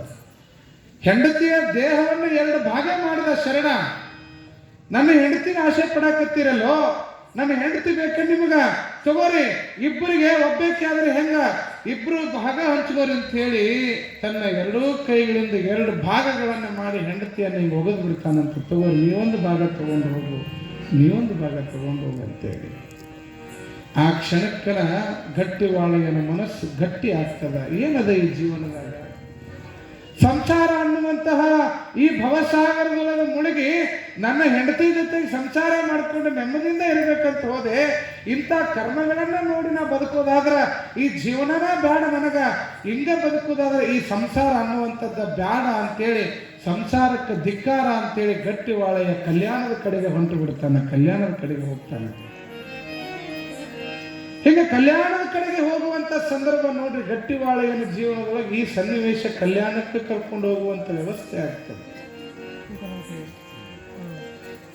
ಯಾರ ಜೀವನದೊಳಗೆ ಒಂದೊಂದು ಘಟನೆಗಳು ನೋಡ್ರಿ, ಈ ಹೆಂಡತಿಯ ಸನ್ನಿವೇಶ ಗಟ್ಟಿವಾಳೆಯನ್ನು ಕಲ್ಯಾಣಕ್ಕೆ ಕರ್ಕೊಂಡು ಹೋಗುವಂಥದ್ದು. ಚಲೋ ಹೆಂಡತಿದ್ರೆ ಅವ ಕಲ್ಯಾಣಕ್ಕೆ ಹೋಗ್ತಿದ್ದು ಹೇಳಿ ನೋಡು. ಹಂಗ ಪ್ರತಿಯೊಬ್ಬರ ಜೀವನದಲ್ಲೂ ಕೂಡ ಒಂದೊಂದು ಘಟನೆಗಳು ಒಂದೊಂದು ಸಂದರ್ಭಕ್ಕೆ ವ್ಯಕ್ತಿಯ ವ್ಯಕ್ತಿತ್ವವನ್ನ ಬದಲಿಸ್ತದ. ಇದೇ ಉಜ್ಜಯಿನಿ ಪ್ರಾಂತ್ಯದೊಳಗ ಭರ್ತೃಹರಿ ಅಂತಕ್ಕಂತಹ ಒಬ್ಬ ಮಹಾರಾಜ ಇದ್ದ. ಇದು ನಡೆದಂತ ಘಟನೆ. ಇದು ಭರ್ತೃಹರಿ ಅಂತಕ್ಕಂಥ ಒಬ್ಬ ಮಹಾರಾಜ, ಉಜ್ಜಯಿನಿಪುರದ ಮಹಾರಾಜ. ಅವನು ಆ ಮಹಾರಾಜನ ಹೆಂಡತಿ ಪಿಂಗಳಾದೇವಿ ಅಂತಕ್ಕಂಥ ಮಹಾರಾಣಿ. ಎಷ್ಟು ಸುರಸುಂದರಾಂಗಿನಿ ಪಿಂಗಳಾದೇವಿ ಅಂತಂತಂದ್ರ ಅಷ್ಟು ಸುರದ್ರೂಪಿಣಿ ಆಗಿದ್ಲು ಮಹಾರಾಣಿ. ಎಷ್ಟು ಮಹಾರಾಜನಿಗೆ ತನ್ನ ಹೆಂಡತಿಯಾದ ಪಿಂಗಳಾದೇವಿ ಮೇಲೆ ಪ್ರೀತಿ ಅಂತಂತಂದ್ರ ಪ್ರಾಣಕ್ಕಿಂತನೂ ಹೆಚ್ಚು ಪ್ರೀತಿ ಮಾಡ್ತಿದ್ನಂತ ತನ್ನ ಹೆಂಡತಿಯನ್ನ. ಭರ್ತೃಹರಿ ಮಹಾರಾಜ. ಆ ಉಜ್ಜಯಿನಿಪುರದೊಳಗ ಒಂದು ಸಂದರ್ಭ ಒದಗಿ ಬರ್ತದ. ಏನು ಸಂದರ್ಭ ಒದಗಿ ಬರ್ತದ ಅಂತಂದ್ರ, ಆ ಉಜ್ಜಯಿನಿಪುರದೊಳಗ ಒಬ್ಬ ಮಹಾ ತಪಸ್ವಿ, ಒಬ್ಬ ಯೋಗಿ ಅನುಷ್ಠಾನವನ್ನು ಮಾಡಿ ತಪಸ್ಸನ್ನು ಮಾಡಿ ಶಿವನನ್ನು ಒಲಿಸ್ಕೊಳ್ತಾನಂತ. ಶಿವ ಒಲಿದು ಬಂದು ಆ ಋಷಿಗೆ ಒಂದು ಆಶೀರ್ವಾದವನ್ನು ಮಾಡ್ತಾನಂತ. ನೀನು ಇದೊಂದು ಅಮೃತ ಫಲವನ್ನು ತಗೋ ಅಂತೇಳಿ ಒಂದು ಅಮೃತ ಫಲವನ್ನು ಕೊಡ್ತಾನಂತ ಪರಮಾತ್ಮ. ಯಾರಿಗೆ? ಆ ಋಷಿ ಮುನಿಗೆ. ಅದು ಎಂತಹ ಅಮೃತ ಫಲ ಆಗಿತ್ತು ಅಂತಂತಂದ್ರ, ಯಾವ ನರಮಾನವ ಆ ಅಮೃತ ಫಲವನ್ನು ತಿಂತಾನೋ ಅವನಿಗೆ 10,000 ವರ್ಷ ಆಯುಷ್ ವೃದ್ಧಿ ಆಗ್ತಿತ್ತಂತ ನೋಡ್ರಿ. ಅಂತಹ ಆಶೀರ್ವಾದವನ್ನ ಆ ಋಷಿ ಆ ಪರಮಾತ್ಮನಿಂದ ಪಡ್ಕೊಂಡಿದ್ದ. ಆ ಅಮೃತ ಫಲವನ್ನು ತಗೊಂಡು ಆ ಋಷಿ ಮುನಿ ವಿಚಾರ ಮಾಡ್ತಾನ, ನಾನು ಸನ್ಯಾಸಿ ಇದ್ದೀನಿ, ನಾನು ಈ ಫಲವನ್ನು ತಿಂದು 10,000 ವರ್ಷ ಬದುಕಾದ್ರೂ ನಾ ಈ ಜಗತ್ತಿನಾಗ ಏನು ಮಾಡೋದದ, ಎಲ್ಲವನ್ನ ತ್ಯಾಗ ಮಾಡಿದವ ನಾನು. ಅದಕ್ಕಾಗಿ ಈ ಫಲವನ್ನು ನಾನು ತಿನ್ನೋದು ಬೇಡ, ಈ ರಾಜ್ಯದ ರಾಜನಾಗಿರ್ತಕ್ಕಂಥ ಭರ್ತೃಹರಿ ಇದನ್ನು ತಿಂದ ಅಂತಂತಂದ್ರ ಅವ 10,000 ವರ್ಷ ಬದುಕಿದ ಅಂತಂದ್ರೆ ನಮ್ಮ ರಾಜ್ಯ ಸುಭಿಕ್ಷೆಯಾಗಿ ಮುಂದುವರಿತದ. ಯಾಕಂತಂದ್ರ ಅವ ಯಾವತ್ತಿಗೂ ಜಂಗಮ ದಾಸೋಹವನ್ನು ಮಾಡ್ತಕ್ಕಂಥವನು, ಜ್ಞಾನಕ್ಕೆ ಬೆಲೆ ಕೊಡ್ತಕ್ಕಂಥವನು, ಪ್ರಜೆಗಳಿಗಾಗಿ ಶ್ರಮವನ್ನು ಪಡ್ತಕ್ಕಂಥವನು, ಪ್ರಜೆಗಳಿಗೆ ಒಳ್ಳೇದಾಗಲಿ ಅಂತ ಆಸೆ ಪಡುವಂತ ನನ್ನ ಭರ್ತೃಹರಿ ಮಹಾರಾಜ ತಿಂದ ಅಂತಂದ್ರೆ ಅವ 10,000 ವರ್ಷ ಬದುಕಲಿ ಅಂತೇಳಿ ಆ ಋಷಿ ಮುನಿ ಏನ್ ಮಾಡ್ತಾನೆ, ಅಮೃತ ಫಲವನ್ನು ತಗೊಂಡು ಬಂದು ಯಾರಿಗೆ ಕೊಡ್ತಾನ? ಭರ್ತೃಹರಿ ಮಹಾರಾಜನಿಗೆ ಕೊಡ್ತಾನೆ. ಮಹಾರಾಜರೇ, ನಾನು ತಪಸ್ಸನ್ನು ಮಾಡಿ ಪರಮಾತ್ಮನಿಂದ ಈ ಫಲವನ್ನು ಪಡ್ಕೊಂಡಿದ್ದೀನಿ. ಈ ಫಲವನ್ನು ನೀವೇನಾದ್ರೂ ತಿಂದ್ರಿ ಅಂತಂತಂದ್ರೆ ಇದನ್ನು ಸ್ವೀಕಾರ ಮಾಡಿದ್ರಿ ಅಂದ್ರೆ ನಿಮಗೆ 10,000 ವರ್ಷ ಆಯುಷ್ ವೃದ್ಧಿ ಆಗ್ತದ, ನಿಮಗೆ ಮುಪ್ಪು ಅನ್ನೋದೇ ಬರೋದಿಲ್ಲ, ಇದನ್ನು ಸ್ವೀಕಾರ ಮಾಡ್ರಪ್ಪ ಅಂತ ಆ ಮಹಾ ಋಷಿ ಆ ಅಮೃತ ಫಲವನ್ನು ಯಾರಿಗೆ ಕೊಡ್ತಾನ? ಭರ್ತೃಹರಿಗೆ ಕೊಡ್ತಾನ. ಭರ್ತೃಹರಿಗೆ ಮಹಾರಾಜ ತಗೊಂಡ ವಿಚಾರ ಮಾಡ್ತಾನವ, ಋಷಿ ಮುನಿಗಳೇನೋ ನನ್ನ ಮೇಲೆ ಅಭಿಮಾನ ಇಟ್ಟು ಫಲವನ್ನು ಕೊಟ್ಟಾರ, ಆದ್ರೆ ಇದನ್ನು ನಾನು ತಿಂದು 10,000 ವರ್ಷ ಬದುಕಿರೆ ಏನ್ ಮಾಡೋದದ, ನನ್ನ ಹೆಂಡತಿ ಮೇಲೆ ನನ್ನ ಜೀವದ, ನನ್ನ ಹೆಂಡತಿ 10,000 ವರ್ಷ ಬದುಕಲಿ ತಡಿ ಅಂತೇಳಿ ಮಹಾರಾಜ ಏನ್ ಮಾಡ್ತಾನ, ಫಲವನ್ನ ಪಿಂಗಳಾದೇವಿ ಆದಂತ ತನ್ನ ಹೆಂಡತಿಗೆ ಮಹಾರಾಣಿಗೆ ಆ ಫಲವನ್ನು ಕೊಡ್ತಾನೆ. ನೋಡಿ ಎಷ್ಟು ವಿಚಿತ್ರದ ನೋಡ್ರಿ ಇದು. ಮಹಾರಾಜ ಏನ್ ಮಾಡ್ದ, ಆ ಫಲವನ್ನ ಹೆಂಡತಿಗೆ ಕೊಟ್ಟ, ಮಹಾರಾಣಿಗೆ ಕೊಟ್ಟ. ನನ್ನ ಹೆಂಡತಿ ಚೆನ್ನಾಗಿರಲಿ, 10,000 ವರ್ಷ ಬದುಕಲಿ ನನ್ನ ಹೆಂಡತಿ ಅಂತೇಳಿ. ಆದ್ರ ಮಹಾರಾಜನ ಹಣೆ ಬರೋನು ಸರಿ ಇರಲಿಲ್ಲ. ಮಹಾರಾಣಿ ಮೇಲೆ ಪ್ರಾಣಕ್ಕಿಂತಲೂ ಹೆಚ್ಚು ಪ್ರೀತಿ ಮಾಡ್ತಿರ್ತಕ್ಕಂಥ ಗಂಡನನ್ನ ಪಡೆದಂತ ಮಹಾರಾಣಿಯು ಕೂಡ ಗಂಡನಕ್ಕಿಂತಲೂ ಅವಳು ಅಲ್ಲಿ ಕುದುರೆ ಕಾಯ್ತಕ್ಕಂಥ ಒಬ್ಬ ಸೇವಕನ ಮೇಲೆ ಮನಸ್ಸಿಟ್ಟಿದ್ಲ ಮಹಾರಾಣಿ. ಎಂತ ದುರ್ದೈವ! ಕುದುರೆ ಕಾಯುವಂತ ಲಾಲ, ಕುದುರೆ ಲಾಳವನ್ನು ಕೆಲಸ ಮಾಡುವಂತ ಒಬ್ಬ ಕೆಲಸಗಾರನ ಮೇಲೆ ಮನಸ್ಸಿಟ್ಟಾಳೆ ಮಹಾರಾಣಿ. ಇಷ್ಟು ಪ್ರೀತಿ ಮಾಡೋ ಮಹಾರಾಜನನ್ನ ಬಿಟ್ಟಾಳ. ನಾನು ಬದುಕಿ ಏನ್ ಮಾಡೋದೈತಂತ ಮಹಾರಾಣಿ ಅಮೃತ ಫಲವನ್ನು ಯಾರಿಗೆ ಕೊಡ್ತಾಳ? ಆ ರಾಜ್ಯದೊಳಗ ಕುದುರೆ ಕಾಯ್ತಕ್ಕಂಥ ಆ ಸೇವಕನಿಗೆ, ಆ ಇಟ್ಕೊಂಡಂತ ಆ ಹುಡುಗನಿಗೆ, ಆ ಪರಪುರುಷನಿಗೆ ಹಣ್ಣನ್ನು ಕೊಡ್ತಾಳೆ. ನೀರು ತಿಂದು 10,000 ವರ್ಷ ಬದುಕ್ತಾರೆ. ಮಹಾರಾಣಿ ಆದವಳು ಅಷ್ಟು ಪ್ರೀತಿ ಮಾಡ್ತಕ್ಕಂಥ ಅವನಾದ್ರೂ ಅವಳ ಜೊತೆಗೆ ಸರಿಯಾಗಿ ಸಂಬಂಧವನ್ನು ಇಟ್ಕೊಂಡಿದ್ನ? ಅದು ಇಲ್ಲ. ಅವ ಮಹಾರಾಣಿಕ್ಕಿಂತ ಆ ರಾಜ್ಯದಲ್ಲಿರ್ತಕ್ಕಂಥ ಒಬ್ಬ ವೇಷೆಯ ಮೇಲೆ ಮನಸ್ಸಿಟ್ಟಿದ್ದ. ಅವ ಆ ಕುದುರೆಕಾಯು ಆ ಫಲವನ್ನು ತಗೊಂಡು ಯಾರಿಗೆ ಕೊಟ್ಟ? ಆ ವೇಶ್ಯೆಗೆ ಕೊಡ್ತಾನ. ಸೂಳೆಗಾರಿಕೆ ಮಾಡ್ತಕ್ಕಂಥ, ತನ್ನ ದೇಹವನ್ನು ಮಾರ್ಕೊಂಡು ಜೀವನ ಮಾಡ್ತಕ್ಕಂಥ ವೇಶ್ಯೆಗೆ ಹೋಗಿ ಆ ಹಣ್ಣನ್ನು ಕೊಡ್ತಾನ. ಅವನಾದರೂ ರಾಣಿ ಜೊತೆಗೆ ಸಂಬಂಧ ಚೆನ್ನಾಗಿರ್ಲಿಲ್ಲ. ಅವನ ಮೇಲೆ, ಅವ ಒಬ್ಬ ವೇಶ್ಯೆಯ ಮೇಲೆ ಮನಸ್ಸಿರ್ತಾನೆ. ನೋಡಿ ಕಾಲ ಚಕ್ರ ಎಷ್ಟು ವಿಚಿತ್ರ ಅದ. ಅವಾಗ ಆ ವೇಷವಾಟಿಕೆ ಮಾಡ್ತಕ್ಕಂತಹ, ದೇಹವನ್ನು ಮಾರ್ಕೊಂಡು ಜೀವನ ಮಾಡ್ತಕ್ಕಂತಹ ವೇಶ್ಯ ವಿಚಾರ ಮಾಡ್ತಾಳ, ನಾನು ದೇಹವನ್ನು ಮಾರ್ಕೊಂಡು ಬದುಕಕ್ಕೆ ನನ್ನಿಂದ ಇನ್ನೊಬ್ರಿಗೆ ಏನು ಉಪಯೋಗ ಆಗುದದ, ನನ್ನಿಂದ ಈ ಸಮಾಜ ಏನು ಉದ್ಧಾರ ಆಗುದದ, ನಾ 10,000 ವರ್ಷ ಬದುಕಿ ಏನು ಮಾಡಲಿ, ಈ ಫಲವನ್ನು ನಾನು ತಿನ್ನೋದು ಬೇಡ, ನಮಗೆಲ್ಲ ಆಶಯ ಕೊಡ್ತಕ್ಕಂಥ ನನ್ನ ರಾಜನಿಗೆ ಕೊಡ್ಬೇಕಂತ ಮತ್ತೆ ಆ ವೇಷ ತಂದು ಯಾರಿಗೆ ಕೊಡ್ತಾಳ? ಫಲವನ್ನ ಮಹಾರಾಜನಿಗೆ ಕೊಡ್ತಾಳ. ಮಹಾರಾಜ ಆಶ್ಚರ್ಯ ಪಡ್ತಾಳ, ಏನಿದು, ನಾನು ನನ್ನ ಹೆಂಡತಿ ಕೊಟ್ಟಿದ್ದ ಫಲ ಇದು ವೇಶ್ಯ ಕಡೆಗೆ ಹೆಂಗೆ ಗೊತ್ತು? ಎಷ್ಟು ವಿಚಿತ್ರ ಅಲ್ರಿ. ಇದು ನಡೆದ ಘಟನೆ. ಇದು ಉಜ್ಜಯಿನಿ ಪುರದೊಳಗೆ ನಡೆದಂತ ಘಟನೆ. ಇದು ಭರ್ತೃಹರಿ ವಿಚಾರ ಮಾಡ್ತಾನ, ಏನಿದು ನನ್ನ ಹೆಂಡತಿ 10,000 ವರ್ಷ ಬದುಕಲಿ ಅಂತ ನನ್ನ ಹೆಂಡತಿ ಕೊಟ್ಟಂತಹ ಈ ಫಲ ಒಬ್ಬ ವೇಶ್ಯೆಯ ಮನೆಗೆ ಹೋಗಿ ಮತ್ತೆ ನನ್ನ ಕಡೆ ಬಂದದಲ್ಲ, ಏನು ಆಶ್ಚರ್ಯ ಇದು ಅಂತ ವಿಚಾರ ಮಾಡಿ ಚಿಂತೆ ಮಾಡ್ಕೊಂತ ತೆಗಿತೇವೆ.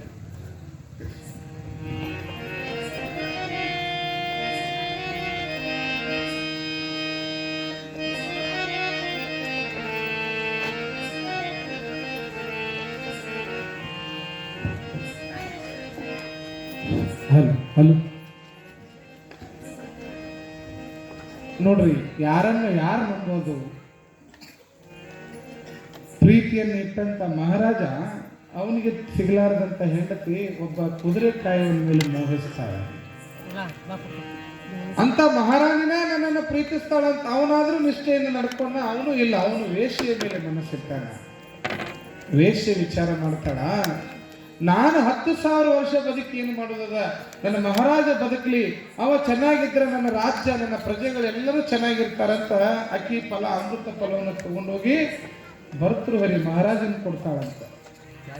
ಅವಾಗ ಮಹಾರಾಜ ವಿಚಾರ ಮಾಡಿ ತನ್ನ ಹೆಂಡತಿಯನ್ನು ಕರೆದು ಬಡದು ಬೈದು ಕೇಳಿದಾಗ ಅವಾಗ ಹೆಂಡತಿ ಬಾಯಿ ಬಿಡ್ತಾಳ,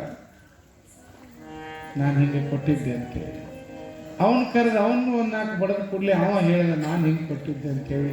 ಅದು ಹೆಂಗೆ ಹೋಗಿತ್ತು ಅದೆಲ್ಲ ಮಹಾರಾಜನಿಗೆ ಗೊತ್ತಾಯ್ತು.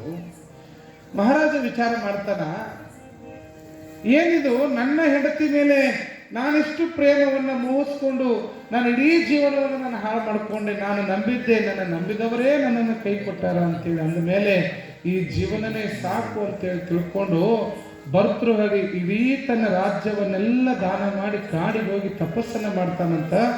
ಮುಂದೆ ಅವನಿಗೆ ಜ್ಞಾನೋದಯ ಆಗಿ ಅವನೊಂದು ಪುಸ್ತಕವನ್ನು ಬರೀತಾನೆ. ಭರ್ತೃಹರಿ ಶತಕತ್ರಯ ಅಂತಕ್ಕಂಥ ಒಂದು ಪುಸ್ತಕ ಬರೀಲಿಕ್ಕೆ ಅವನಿಗೆ ದಾರಿ ಆಗ್ತದಂತ, ಅವನಿಗೆ ಜ್ಞಾನೋದಯ ಆಗ್ತದೆ ಅಂತಕ್ಕಂಥದ್ದು.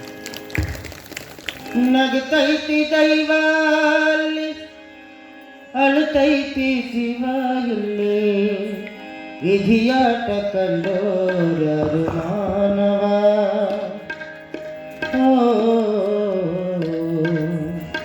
ವಿಧಿಯಾಟ ಕಂಡೋರ್ಯಾರು ಮಾನವ. ನಗತೈತಿ ದೈವಾಲಿ ಅಳುತೈತಿ ಜೀವಾಯಲ್ಲಿ, ನಗತೈತಿ ದೈವಾಲಿ ಅಳುತೈತಿ ಜೀವಾಯಲ್ಲಿ, ವಿಧಿಯಾಟ ಕಂಡೋರ್ಯಾರು ಮಾನವ, ವಿಧಿಯಾಟ ಕಂಡೋರ್ಯಾರು ಮಾನವ.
ಶಿವಾಯು ವಿಧಿಯಾಟ ಕಂಡೋರರು ಮಾನವ ಓ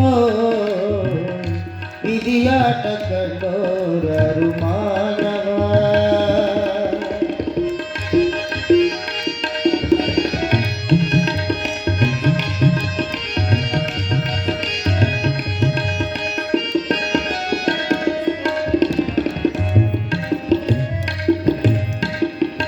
ಮನದಾಸೆ ನೂರು ಮನದೋನು ಯಾರು ಜರಿಬ್ಯಾಡ ಯಾರ ನಿಜ ಇತಿ ದೂರ ತಿಳ್ಕೊಂಡ್ರೆ ಬಾಳು ಹಸನಾದ ಹಾಲು ಮುನಿಸ್ಕೊಂಡ್ರೆ ನಿಂಗೆ ಕಡತನ ತಗೋಳು ವಿಧಿಯೇ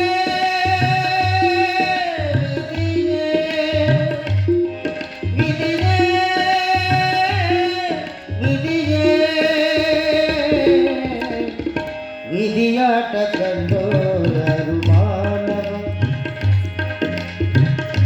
ನಗತೈತಿ ದೈವಾಲಿ ಅಳ್ತೈತಿ ಶಿವಾಲಿ ನಗತೈತಿ ದೈವಾಲಿ ಅಳ್ತೈತಿ ಶಿವಾಲಿ ವಿಧಿಯಾಟ ಕಂಡೋರರು ಮಾನವ ಓ ವಿಧಿಯಾಟ ಕಂಡೋರರು ಮಾನವ ಓ ವಿಧಿಯಾಟ ಕಂಡೋರರು ಮಾನವ.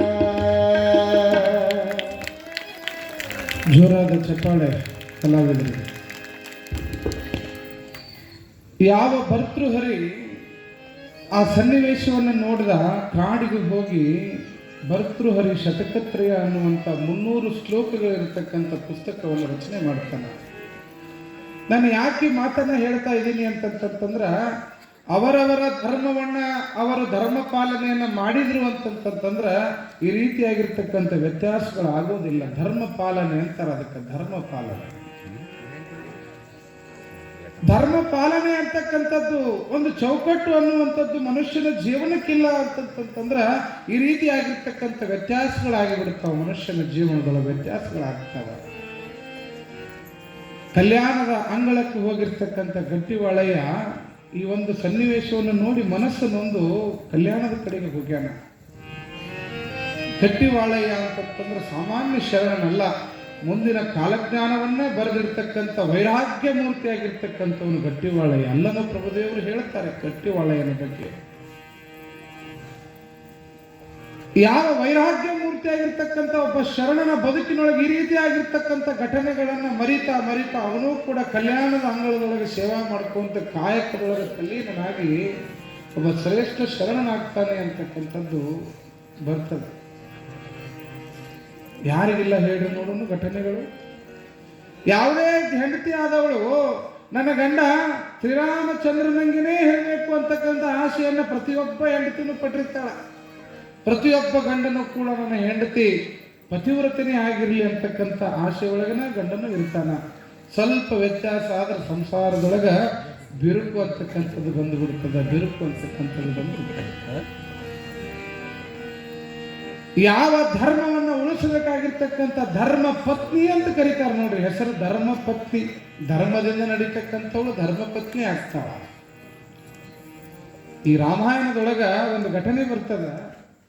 ಯಾವ ಶ್ರೀರಾಮಚಂದ್ರ 12 ವರ್ಷ ವನವಾಸವನ್ನು ಮುಗಿಸ್ಕೊಂಡು ತನ್ನ ರಾಜ್ಯದೊಳಗ ಪ್ರಜೆಗಳೆಲ್ಲ ಹೇಗಿದ್ದಾರೆ, ಹೇಗೆ ಅವರೆಲ್ಲ ವಾತಾವರಣದ ಅಂತ ತಿಳ್ಕೊಂಡು ಬರಲಿಕ್ಕೆ ಮಾರು ವೇಷದೊಳಗ ರಾಜ್ಯದೊಳಗೆ ಹೋಗಿರ್ತಾನಂತ ಮಹಾರಾಜ ಶ್ರೀರಾಮಚಂದ್ರ. ಹಿಂಗ ರಾಜ್ಯದ ಪ್ರಜೆಗಳೆಲ್ಲ ಹೆಂಗಿದಾರ ಅಂತ ನೋಡ್ಕೊಂಡು ಬರ್ಬೇಕಂತ ಮಾರು ವೇಷದೊಳಗೆ ಹೋದಂತ ಶ್ರೀರಾಮಚಂದ್ರನಿಗೆ ಒಂದು ಘಟನೆ ನಡೀತದೆ. ಏನು ಅಂತಂದ್ರ, ಒಂದು ಮನೆಯೊಳಗೆ ಗಂಡ ಹೆಂಡತಿ ಜಗಳಾಡ್ತಿರ್ತಾರಂತ. ಜಗಳ ಆಡೋ ಮುಂದೆ ಹೆಂಡತಿ ಅಂತಾಳ, ನೋಡು ನಾನು ತವರ ಮನೆಗೆ ಹೋಗ್ತೀನಿ ನೋಡು, ಹೋದ್ರೆ ನಾ ಬರಕ್ಕೆ ಅಲ್ಲ ಅಂತಕ್ಕಂಥ ಮಾತನ್ನ ಹೇಳಿದಾಗ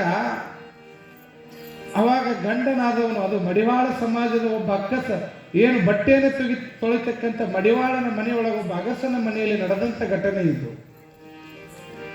ಹೆಂಡತಿ ಜಗಳ ಮಾಡಿ ನಾ ತವ್ರ ಮನೆಗೆ ಹೋಗ್ತೀನಿ ಅಂತ ಹೊಂಟಿದ್ಲು. ಅದ ಸಂದರ್ಭಕ್ಕೆ ಶ್ರೀರಾಮಚಂದ್ರ ಅಲ್ಲೇ ನಿಂತಾನ. ಅವಾಗ ಗಂಡ ಅಂತಾನಂತ, ನೀನು ನನ್ನ ಮನೆಗೆ ಬಿಟ್ಟು ಹೋದ್ರೆ ಏನಾಯ್ತು, ಹೋದ ಹೆಂಡತಿಯನ್ನ ಕರ್ಕೊಂಡು ಬರ್ಲಿಕ್ಕೆ ನಾನೇನು ಶ್ರೀರಾಮಚಂದ್ರನೇ ಅಂತಾನಂತವ. ಒಬ್ಬ ಅಗಸ ಹೇಳ್ತಕ್ಕಂಥ ಮಾತು. ಹೋದ ಹೆಂಡತಿನ ಮತ್ತೆ ಹುಡುಕೊಂಡು ಬಂದು ಅಕ್ಕಿನ ಕರ್ಕೊಂಡ್ಬಂದು ಬಾಳೆ ಮಾಡಕ್ ನಾನು ಶ್ರೀರಾಮಚಂದ್ರನೋ, ನಾಯೇ ಕರ್ಕೊಂಬರಂಗಿಲ್ಲ, ಹೋದ್ರೆ ಹೋಗಿ ನೋಡಿ ಹತ್ರಾಗ ಅಂತಾನ. ಇದು ಕಿವಿಗೆ ಬಡಿತದೆ. ಶ್ರೀರಾಮಚಂದ್ರ ನನ್ನ ಬಗ್ಗೆ ಇಷ್ಟು ಸಮಾಜದೊಳಗೆ ಪ್ರಜೆಗಳಲ್ಲಿ ಈ ರೀತಿಯಾಗಿರ್ತಕ್ಕಂಥದ್ದು. ಯಾವ ಸೀತೆಯನ್ನು ಹೊತ್ತುಕೊಂಡಂತ ಹೋದಂತಹ ಲಂಕಾಧಿಪತಿ ರಾವಣಾಸುರನನ್ನ ಸಂಹಾರ ಮಾಡಿ ಸೀತೆಯನ್ನು ಕರ್ಕೊಂಡು ಬಂದಿದ್ನಲ್ಲ, ಓಹೋ ಅದಕ್ಕಾಗಿ ಈ ಮಾತುಗಳನ್ನು ಆಡಕತ್ತಾರೇನು ನನ್ನ ಪ್ರಜೆಗಳನ್ನು ತಿಳ್ಕೊಂಡವನ ಅರಮನೆಗೆ ಬಂದ ತಕ್ಷಣ ತನ್ನ ತಮ್ಮನನ್ನು ಕರೀತಾನಂತ ಲಕ್ಷ್ಮಣನನ್ನ. ಲಕ್ಷ್ಮಣ, ಪ್ರಜೆಗಳ ಭಾವನೆಗಳು ಬಹಳ ವ್ಯತ್ಯಾಸ ಅದಾವಪ್ಪ, ನನ್ನೊಂದು ಮಾತು ನಡೆಸ್ಕೊಡ್ಬೇಕು ನೀನು ಹೇಳನ್ನ ಅಂದವ. ಯಾಕಂತಂದ್ರ ತಂದೆಗಿಂತಲೂ ಅತಿ ಹೆಚ್ಚು ಗೌರವವನ್ನು ಲಕ್ಷ್ಮಣ ಯಾರಿಗೆ ಕೊಡ್ತಿದ್ದ ಅಂತಂದ್ರೆ ಅವರ ಅಣ್ಣ ಶ್ರೀರಾಮಚಂದ್ರನಿಗೆ ಕೊಡ್ತಿದ್ದಾನೆ. ಕೇಳ್ರಿ, ಬಹಳ ಚಂದದ ಇದು. ಸೀತೆ ತುಂಬು ಗರ್ಭಿಣಿ. ಅರಮನೆಗೆ ಬಂದ ತಕ್ಷಣ ಹೆಂಡತಿನ ಕರ್ಕೊಂಡು ಬಂದಿದ್ದಕ್ಕೆ ಈ ರೀತಿ ವಾತಾವರಣ ಆಗ್ಯದ ಅಂತ ತಿಳ್ಕೊಂಡು ಲಕ್ಷ್ಮಣನ ಕರೆದು ಹೇಳ್ತಾನ, ನಿನ್ನ ಅತ್ತಿಗೆಯನ್ನು ಕರೆದುಕೊಂಡು ಹೋಗಿ ದೂರದ ಕಾಡಿನೊಳಗೆ ಬಿಟ್ಟು ಬಾ ಅಂತಾನೆ. ಯಾಕ ಏನು ಅಂತಕ್ಕಂಥದ್ದು ಹೇಳೋದೇ ಇಲ್ಲ. ಅಣ್ಣನ ಆಜ್ಞೆ ಲಕ್ಷ್ಮಣ ಕೇಳಲೇಬೇಕು. ನಡೆದ ಘಟನೆಯನ್ನು ಹೇಳಿದ ಮೇಲೆ ಲಕ್ಷ್ಮಣನಿಗೂ ಕೂಡ ಮಾತು ಬರಂಗಿಲ್ಲ. ಅತ್ತಿಗೆಯನ್ನ ತಾಯಿಯ ಸ್ವರೂಪದಲ್ಲಿ ನೋಡಿರ್ತಕ್ಕಂಥ ಲಕ್ಷ್ಮಣ ರಥದೊಳಗೆ ಕರ್ಕೊಂಡು ಸೀತೆಯನ್ನ, ತಾಯಿ ಇಲ್ಲೇ ಹೋಗಿ ಬರೋಣ ಬಾ ಅಂತೇಳಿ ಅವಳನ್ನು ಕರ್ಕೊಂಡು ರಥದೊಳಗೆ ಕರ್ಕೊಂಡು ಹೋದ ದಟ್ಟ ಕಾಡಿನ ಮಧ್ಯದೊಳಗೆ ಕರ್ಕೊಂಡು ಹೋಗಿ ಸೀತೆಯನ್ನು ಇಳಿಸ್ತಾನಂತ. ಇಳಿಸಿ ಲಕ್ಷ್ಮಣ ನಮಸ್ಕಾರ ಮಾಡಿ ಅಂತಾನ, ತಾಯಿ ಸೀತಾದೇವಿ ನನ್ನನ್ನು ಕ್ಷಮಿಸು, ನನ್ನ ಅಣ್ಣನ ಆಜ್ಞೆ ನಿನ್ನನ್ನು ಕಾಡಿನೊಳಗೆ ಬಿಟ್ಟು ಬಾ ಅಂತಕ್ಕಂಥದ್ದಾಗಿತ್ತು, ಅದಕ್ಕೆ ಬಿಡ್ಲಿಕ್ಕೆ ಬಂದೀನಿ ಅಂತ ಕಣ್ಣೀರು ಹಾಕೊಂಡು ತಪ್ಪಾತಂತ ನಮಸ್ಕಾರ ಮಾಡಿ ಅವಾಗ ಸೀತೆ ಕೇಳ್ತಾಳೆ, ಯಾಕೆ ನನ್ನನ್ನು ಇಲ್ಲಿ ಕಾಡಿನಾಗ ಬಿಟ್ಟು ಬಾ ಅಂತ ನಿಮ್ಮ ಅಣ್ಣ ಅಂದ ಅಂತಂದಾಗ ಅವಾಗೆಲ್ಲ ವಿವರಣೆಯನ್ನು ಹೇಳ್ತಾನೆ ಲಕ್ಷ್ಮಣ. ಅವಾಗ ಸೀತಾದೇವಿ ಅದನ್ನೆಲ್ಲ ಕೇಳಿ ಆಶ್ಚರ್ಯರಾಗಿ ಲಕ್ಷ್ಮಣನಿಗೆ ಒಂದು ಮಾತು ಹೇಳ್ತಾಳೆ, ಲಕ್ಷ್ಮಣ ನಿಮ್ಮ ಅಣ್ಣ ಹೇಳಿದ ಮಾತು ನೀ ನಡೆಸಿಪ್ಪ, ಅದು ಬಹಳ ಸಂತೋಷ ಆಯ್ತು. ಆದ್ರೆ ನಾನು ಹೇಳಿದ ಒಂದು ಮಾತನ್ನ ನಿಮ್ಮ ಅಣ್ಣನಿಗೆ ಹೋಗಿ ಹೇಳು. ಏನು ಅಂತಂದ್ರ, ಯಾವುದೋ ಒಬ್ಬ ಅಗಸನ ಮಾತು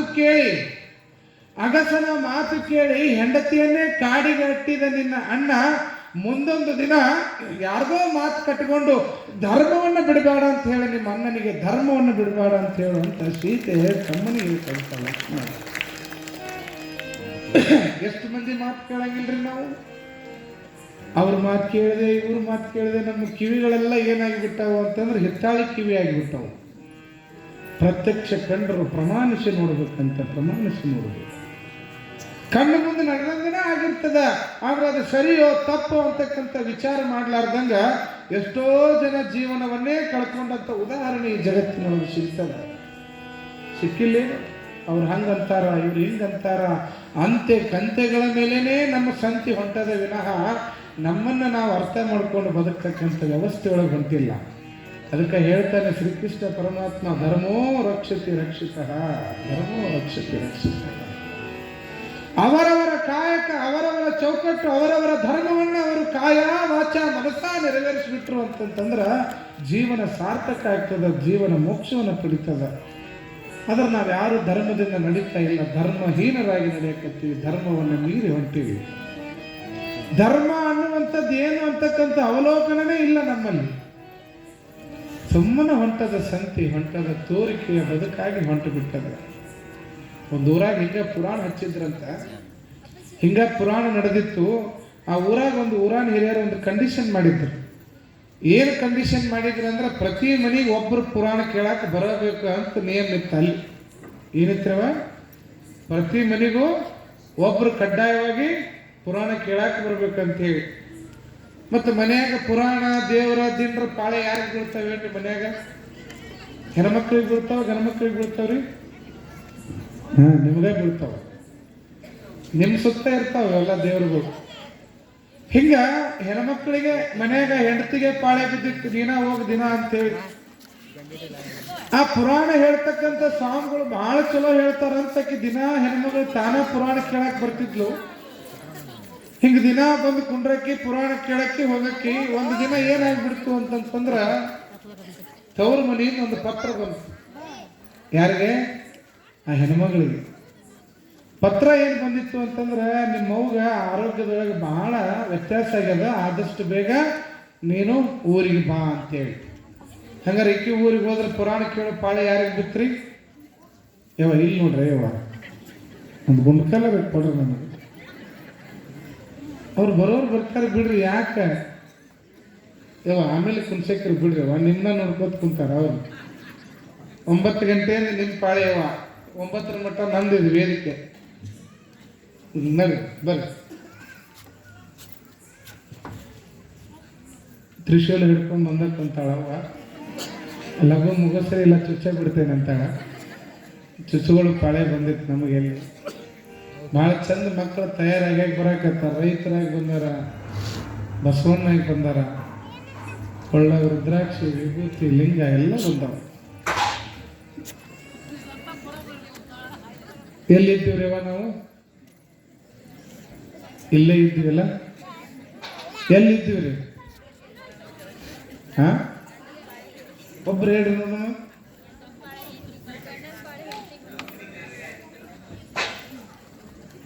ಒಬ್ರು ಹೇಳ್ರಿ. ಏನ್ ಕೇಳಿಸ್ಕೊಂತ ನನಗೆ. ಹಾ, ತವ್ರ ಮನೆಯಿಂದ ಪತ್ರ ನೋಡ್ರಿ, ಅಲ್ಲಿ ಐತಿ ನೋಡ್ರಿ ಮೇಳ. ನೀವು ಮರ್ತೀರಿ, ಅಲ್ಲಿ ಮರ್ತಿಲ್ಲ ಅದು. ಹಾ, ಈ ಕಡೆ ಹೆಚ್ಚಿರದಾರ. ತವ್ರ ಮನೆಯಿಂದ ಪತ್ರ ಬಂತು. ಏನು ಪತ್ರ? ನಿಮ್ಮ ಅವ್ಗ ಭಾಳ ಸೀರಿಯಸ್ ಅದ, ಊರಿಗೆ ಬಾ ಅಂತ ಹೇಳಿ. ಅವಾಗ ಪುರಾಣ ಕೇಳೋ ಪಾಳೆ ಯಾರಿಗೆ ಬಂತ್ರಿ? ಗಣಮಗಗೆ ಬಂತು, ಮನೆ ಯಜಮಾನಗೆ. ಅವರೇ ಒಂದು ದಿನ ದೇವ್ರ ಕೈ ಮುಗಿದವಲ್ಲ, ಗುಡಿಗೆ ಹೋದವಲ್ಲ, ಅವನ ಪಾಳೆ ಬಂದೈತಿ. ಅಕ್ಕಿ ಹೆಂಡತಿ ಹೋಗೋ ಮುಂದೆ ತಾಕೀತ್ ಮಾಡ್ಯಾಳ. ಏನಂತ? ನೋಡು, ನಾ 2 ದಿನ ಹೋಗಿ ಬರ್ತೀನಿ, ಹೋಗಿ ಬಂದ್ಮೇಲೆ ಗುರುಗಳು ಏನು ಪುರಾಣ ಹೇಳ್ಯಾರ ನನಗೆ ಹೇಳ್ಬೇಕು ನೀ ಅಂತ ಕಂಡೀಷನ್ ಮಾಡುವಾಗ ಅಕ್ಕಿ. ಅವ್ರು ಏನು ಹೇಳ್ತಾರ ಅದನ್ನು ನೀ ಬಂದ ಮೇಲೆ ನನಗೆ ಹೇಳ್ಬೇಕು. ನಾನು ಮತ್ತೆ ಹೆಂಡತಿ ಮತ್ತೆ ಕೇಳಬೇಕಲ್ಲ. ಹೋಮ್ ಮಿನಿಸ್ಟ್ರ್ ಆರ್ಡರ್ ಏನೂ ಮಾಡಕ್ಕೆ ಬರಂಗಿಲ್ಲ. ಹ್ಞೂ ಅಂದ. ಬಂದು ಕುಂತ. ಚಲೋ ಹೊತ್ತಿಗೆ ರೊಟ್ಟಿ ಮಾಡಿ ಇಟ್ಟು ಹೋಗಿದ್ಲಿಕ್ಕೆ 2 ದಿನಕ್ಕೆ ಆಗತ್ತೆ. 2 ಒಂದಲ್ಲಿ 4 ರೊಟ್ಟಿ ಉಂಡ ಬರೋಬ್ಬರಿ ಅಂತ ಒಂದು ಲೈಟಿನ ಕಂಬಿತ್ತು. ಬಂದು ಕುಂತ ಕಂಬಕ್ಕೆ. ಈ ಗವಾಯಿಗಳು ಹಾಡೋದು, ಪುರಾಣ ಹೇಳೋದು ಒಂಥರ ಲಾಲೆ ಹಾಡು ಕೇಳ್ದಂಗೆ ಆತ. ಅವ್ನು ನಿದ್ದಿಗೆ ಹೋಗ್ಬಿಟ್ಟವ. ಪುರಾಣ ಕಡೆ ಲಕ್ಷ್ಯ ಇಲ್ಲ ಅವನು. ಏನು ಹಚ್ಚಿಬಿಡ್ತು? ರೊಟ್ಟಿ ಹೊಟ್ಟೆಯಾಗಿ ಹೋಗಿತ್ತು, ನಿದ್ದೆ ಗಟ್ಟಿ ಹಚ್ಚಿಬಿಟ್ಟಿತ್ತು ಅವನು. ಆಮೇಲೆ ಮಹಾಮಂಗಲ ಆಗೋ ಮುಂದೆ ಎದ್ದು ನೋಡ್ತಾನೆ, ಪುರಾಣ ಮುಗಿದೈತೆ ಅಲ್ಲಿ. ಹೆಂಡತಿಗೆ ಏನು ಹೇಳ್ಬೇಕು? ಮತ್ತೆ ಮರುದಿನ ಬಂದ, ಇವತ್ತರ ಕೇಳೋಂತಡಿ ಅಂತ ಇವತ್ತು ಕುಂತ. ಹಂಗೆ ಒಂದಿಷ್ಟು ಕಣ್ಣು ಹಿಂಗೆ ಎಣ್ಣೆ ಬಿಟ್ಕೊಂಡು ಕುಂತಂಗೆ ಮಾಡಿದ. ಮತ್ತೆ ಹಾಡಕ್ಕೆ ಕೇಳ್ದಂಗೆ ಮಾಡಿ ಮತ್ತೆ ನಿದ್ದಿಗೆ ಹೋಗ್ಬಿಟ್ಟ. ಯಾವತ್ತು ಧರ್ಮ ಪುರಾಣ ಪ್ರವಚನ ಕೇಳಿದ ವ್ಯಕ್ತಿ ಅಲ್ಲವ. ಆದ್ರೆ ಒಂದು ನೆನಪಿಟ್ಟುಕೊಂಡಿದ್ದವ. ಏನು ನೆನಪಿಟ್ಟುಕೊಂಡಿದ್ದ ಅಂತಂತಂದ್ರೆ, ಪುರಾಣದೊಳಗೆ ಗುರುಗಳು ಪ್ರಣವ ಪಂಚಾಕ್ಷರಿ ಮಂತ್ರವನ್ನು ಹೇಳಿಕೊಟ್ಟಿದ್ರು. ಓಂ ನಮಃ ಶಿವಾಯ ಅಂತೇಳಿ.